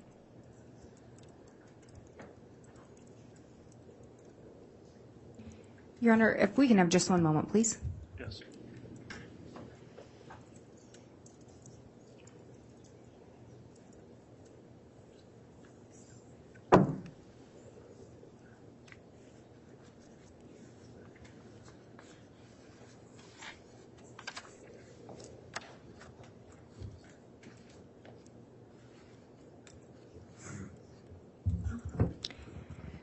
Mr. Pawlowski, just to be clear, have you observed, either through reading any articles or recaps of testimony or listening to it, any testimony that has occurred in this trial? Not at all. When you met with myself and Agent Hart, did we discuss anyone else's testimony? No. Did we discuss the contents of anyone else's testimony with you? No. Did we simply go over questions that we would be asking and your potential answers? Yes. I have nothing further, Your Honor. All right. Thank you, Ms. Blake. Upon that inquiry, the court's reviewed the rule that's been issued in this case, as well as the case of State v. Danson, 113 Idaho 746, that talks about the purpose of the exclusionary rule and indicates it's within a trial court's discretion to determine whether it's been violated or what sanctions should be imposed if it has. The court, having found no evidence based on the testimony of the witness that there has been any violation of the exclusionary rule, will overrule the defendant's objection, and the witness may be permitted to testify before the jury. So that'll be the court's ruling on that issue. This time, then, we'll go ahead and allow the jurors to be brought in.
Quiet, please.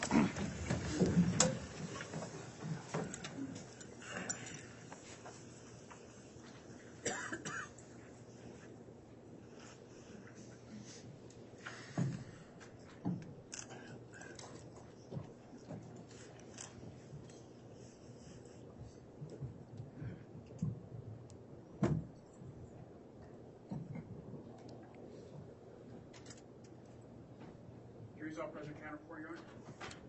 Thank you, Mr. Bailiff. Please be seated.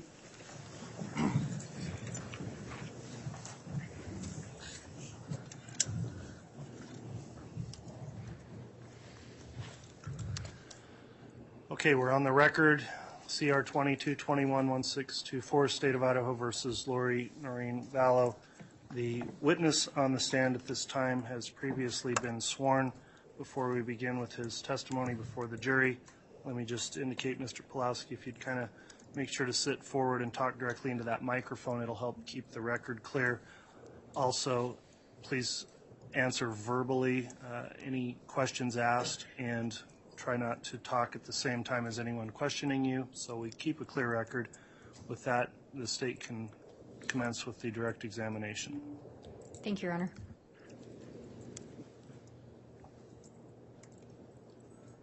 Wherever you are.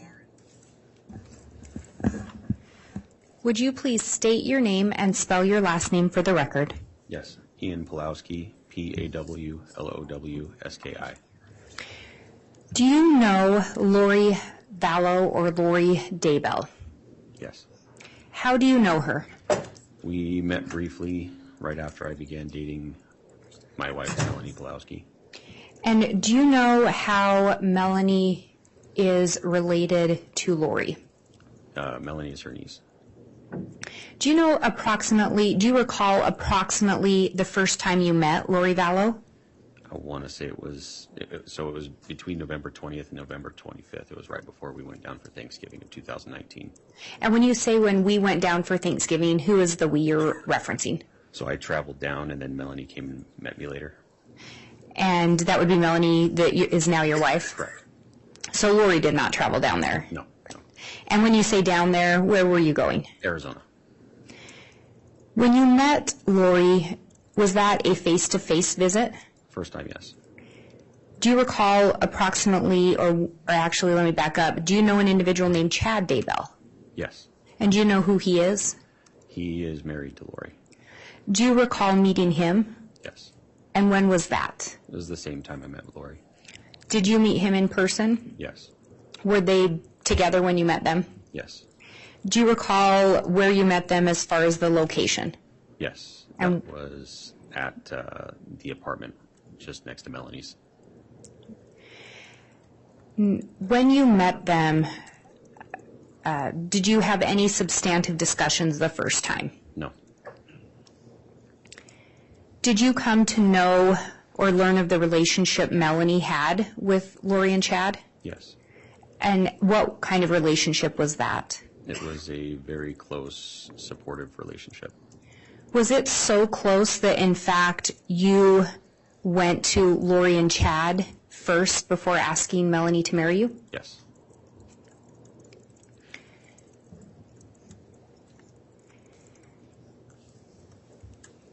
Do you recall approximately how many times you either saw in person or spoke with Lori? It was less than a dozen. And how about with Chad? Fewer. Did you have any conversations with Chad when Lori wasn't present? Not that I recall. Did you have some conversations with Lori when Chad was not there? Yes.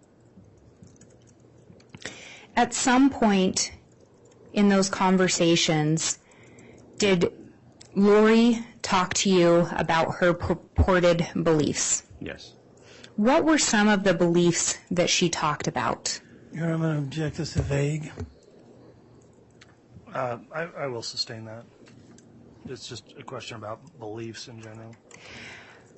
In talking about beliefs, specifically, did she talk to you about purported religious beliefs? Yes.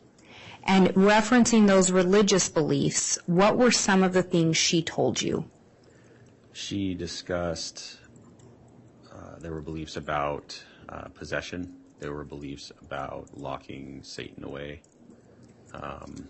Those are the two that stand out the most. And with those references, did you ever hear her use the term casting or casting out? Yes. And when these conversations took place, were there other people present? Yes. At times, did that include Melanie? Yes. Was Melanie present for the majority of the conversations? All of them. Did you ever hear Chad talk about those same terms? He was present.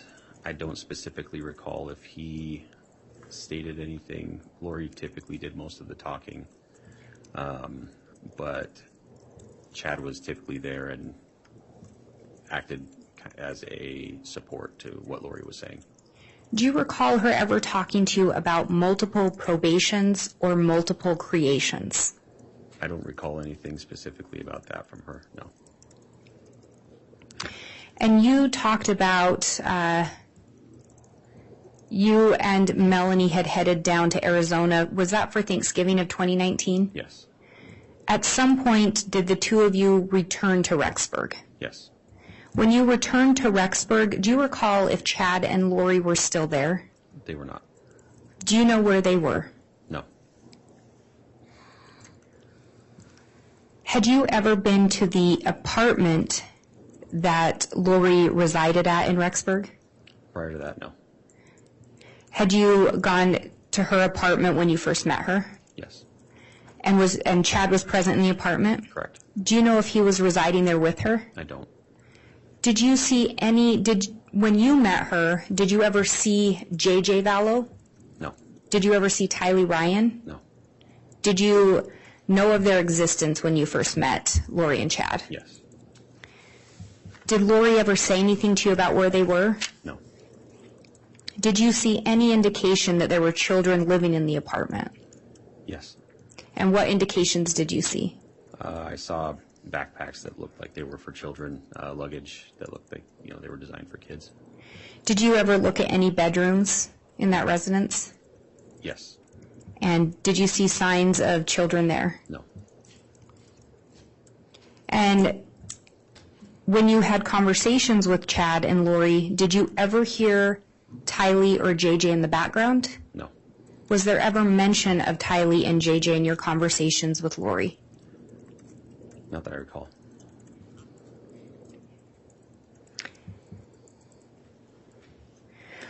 When Lori talked to you about these things, were you open to hearing them? Yes. And why was that? I'm religious. I'm a member of the Church of Jesus Christ of Latter-day Saints, and a large part of our belief is faith in revelation, and that the church is a living thing. It's not done progressing. It's not done growing. And so part of that is, you have to maintain an open mind when new things come. So if I was going to learn something new, it would either be through one of the Lord's servants, or I'd receive the revelation directly. So that and at that point in my life, I was kind of going through a religious renaissance of my own. I was trying to, I had just gone through a rough divorce, and I was trying to rebuild myself. So I was open. Does that answer your question? Yes, I think so. And about how long did it take for you to determine that you were not open to the ideas being presented by Ms. Vallow? A few days. And were there some specific things she was telling you that made it so you were no longer open to what she was talking about? Yes. And what were those things? So one of those things was the possession. The people who she was saying were possessed was one of them. The rankings that were being given, people being determined as light and dark, was alarming. that sounded to me like something that could not change. It was a predetermined thing. Talking about light and dark contracts that were signed before this life. I know there were a few others, but they don't come to my mind right now. When you talk about the light and dark, who is it that was telling you about the light and dark ranking system? So the first time I heard about that, I want to say it was Melanie that explained it to me, as she had heard it from Chad. That was the first time. At some point, did Lori talk to you about the light and dark system? It was referred to in conversations, but never directly explained. And you talked about some of the people they were saying, or excuse me, some of the people Lori was saying were possessed. Do you recall who some of those individuals were? Law enforcement. Did you ever hear her use the term zombies? Yes. Was that also in reference to some law enforcement? Yes. Were there specific officers that she referenced? Yes. Who were they, if you can remember? Detective Hermosillo and I believe Detective Hope, if I recall correctly. And do you know if they work with the Rexburg Police Department? They do. At some point, so you were no longer open to the beliefs or the religious beliefs that she was purporting to have at that point. Right. At some point, did something cause you concern? There were numerous things. The point where it really turned for me was the morning after my marriage to Melanie. Melanie had dumped her fears on me. Her just everything that she'd been experiencing, there's just a whirlwind of, there's a mess going on. And she shared everything that she thought and worried about with me. And so the morning following that, we were staying at the Bellagio in Las Vegas, and my two children, Max and Lily, were with me at the time. The next morning I got up and my daughter was gone. We couldn't find her anywhere. She was gone for about 15 minutes. We looked all over the room for her. We were calling for her. Not a sound. She was nowhere. And then finally I hear some giggling from behind a curtain, and I can see her feet underneath, and she comes out. She thought it was the funniest thing in the world. But for me, after hearing everything that I had the night before, that was terrifying. And at that point I decided I'm not going to give this a chance. I'm not going to mess with it. Something needs to happen. And were some of the things you heard regarding Tylee Ryan and J Vallow? Yes. Did you have concerns for their safety or their well-being after what you learned? Yes. Did some of the things deal with an attempted shooting of Brandon Boudreaux? Yes. Did you have concerns about you and or your ex-wife's safety based on some of that information? Yes. And because of that, did you end up going to law enforcement? Yes. Do you recall approximately when you met with law enforcement? I want to say it was December 5th or 6th that I met with them. And that would have been of 2019? Correct.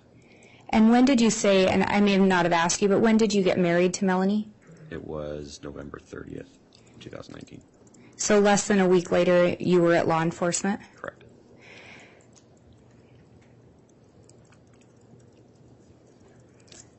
Did law enforcement end up asking for your assistance? Yes. And what did they ask for your assistance with? They asked me to just listen and observe and report back, and they also asked me to make recordings for them.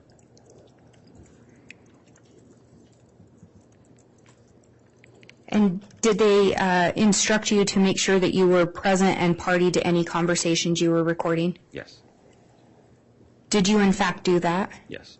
Did you produce the recordings to the police department? Yes. In those recordings, did Chad ever confess directly to a crime? No. Did Lori ever confess directly to any crime? No. Do some of those recordings contain some of the information you've provided here today regarding the religious beliefs Yes. Lori purported to have? Did Lori or Chad ever instruct you regarding whether or not to cooperate with law enforcement? Yes. And what were you instructed? To cooperate as little as possible, to avoid them. There was just kind of this arrogant, flippant attitude toward law enforcement. That was just none of their business, and we needed to get out of town was another thing that they instructed us to do. And did those instructions come from both Chad and Lori? It was mostly Chad pushing us to get out of town. Both Chad had a more serious tone. Lori was kind of presented this lighthearted attitude toward cooperating with law enforcement, just to kind of avoid it. And was part of that telling you that some of the law enforcement officers were dark spirits or zombies? Yes.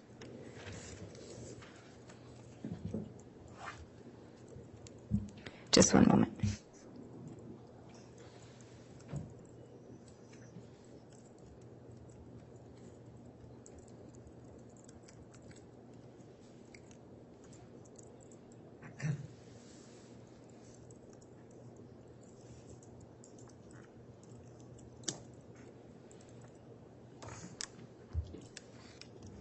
And you indicated that your wife Melanie was present for these conversations as well? Correct. And would it be fair to say that Melanie looked to Chad and Lori as a mother and father figure? Yes. Do you believe that she was susceptible to what they were telling her? Yes. Did she at times indicate to you, or did you believe that she shared some of, or was open to these religious beliefs that they were purporting to have? She was open to them. The way she presented them to me is, hey, this is what they're saying. What do you think?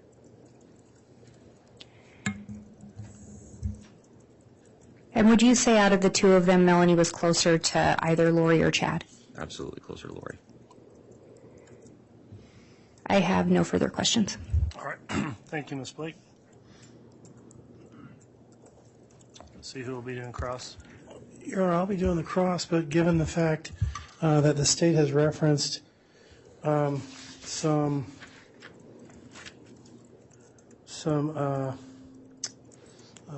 wire or recordings, we were planning on hearing those, and we're not going to be prepared to offer those up. That's going to be a big part of my cross-examination, so I'm just wondering if the court's willing to break a few minutes early today so that we can get that onto a drive so that he can testify as to that. And, Your Honor, can we have a brief sidebar? Yes.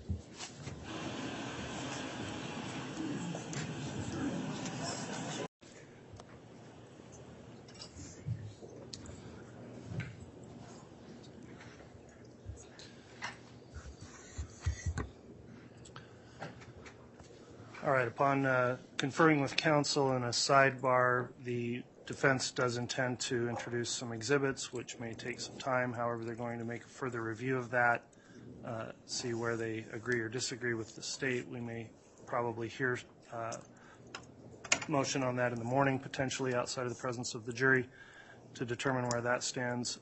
In order to allow the parties to get prepared for that, I am going to find that we'll conclude for this afternoon for the day's proceedings, and so we'll just plan on starting again tomorrow. I'll also indicate tomorrow there's another hearing the court has to take up later in the afternoon, so we'll be stopping a little bit early tomorrow, probably around 3:10, no later than 3:15 for our end time tomorrow. So that will conclude the testimony for today. The cross-examination of this witness will commence in the morning before we break for the day. I will give the jurors the daily admonishment to please continue to follow the court's instruction to not discuss this case amongst yourselves or with anyone else. Please don't look the case up, read about it in any way. If you see it being reported in the media, please don't watch the reports, and continue to do your duty to remain impartial in this case so you can reach a verdict only on the evidence that you've seen here in court. With that in mind, we appreciate your continued service, and we will recess for the day. All right, please.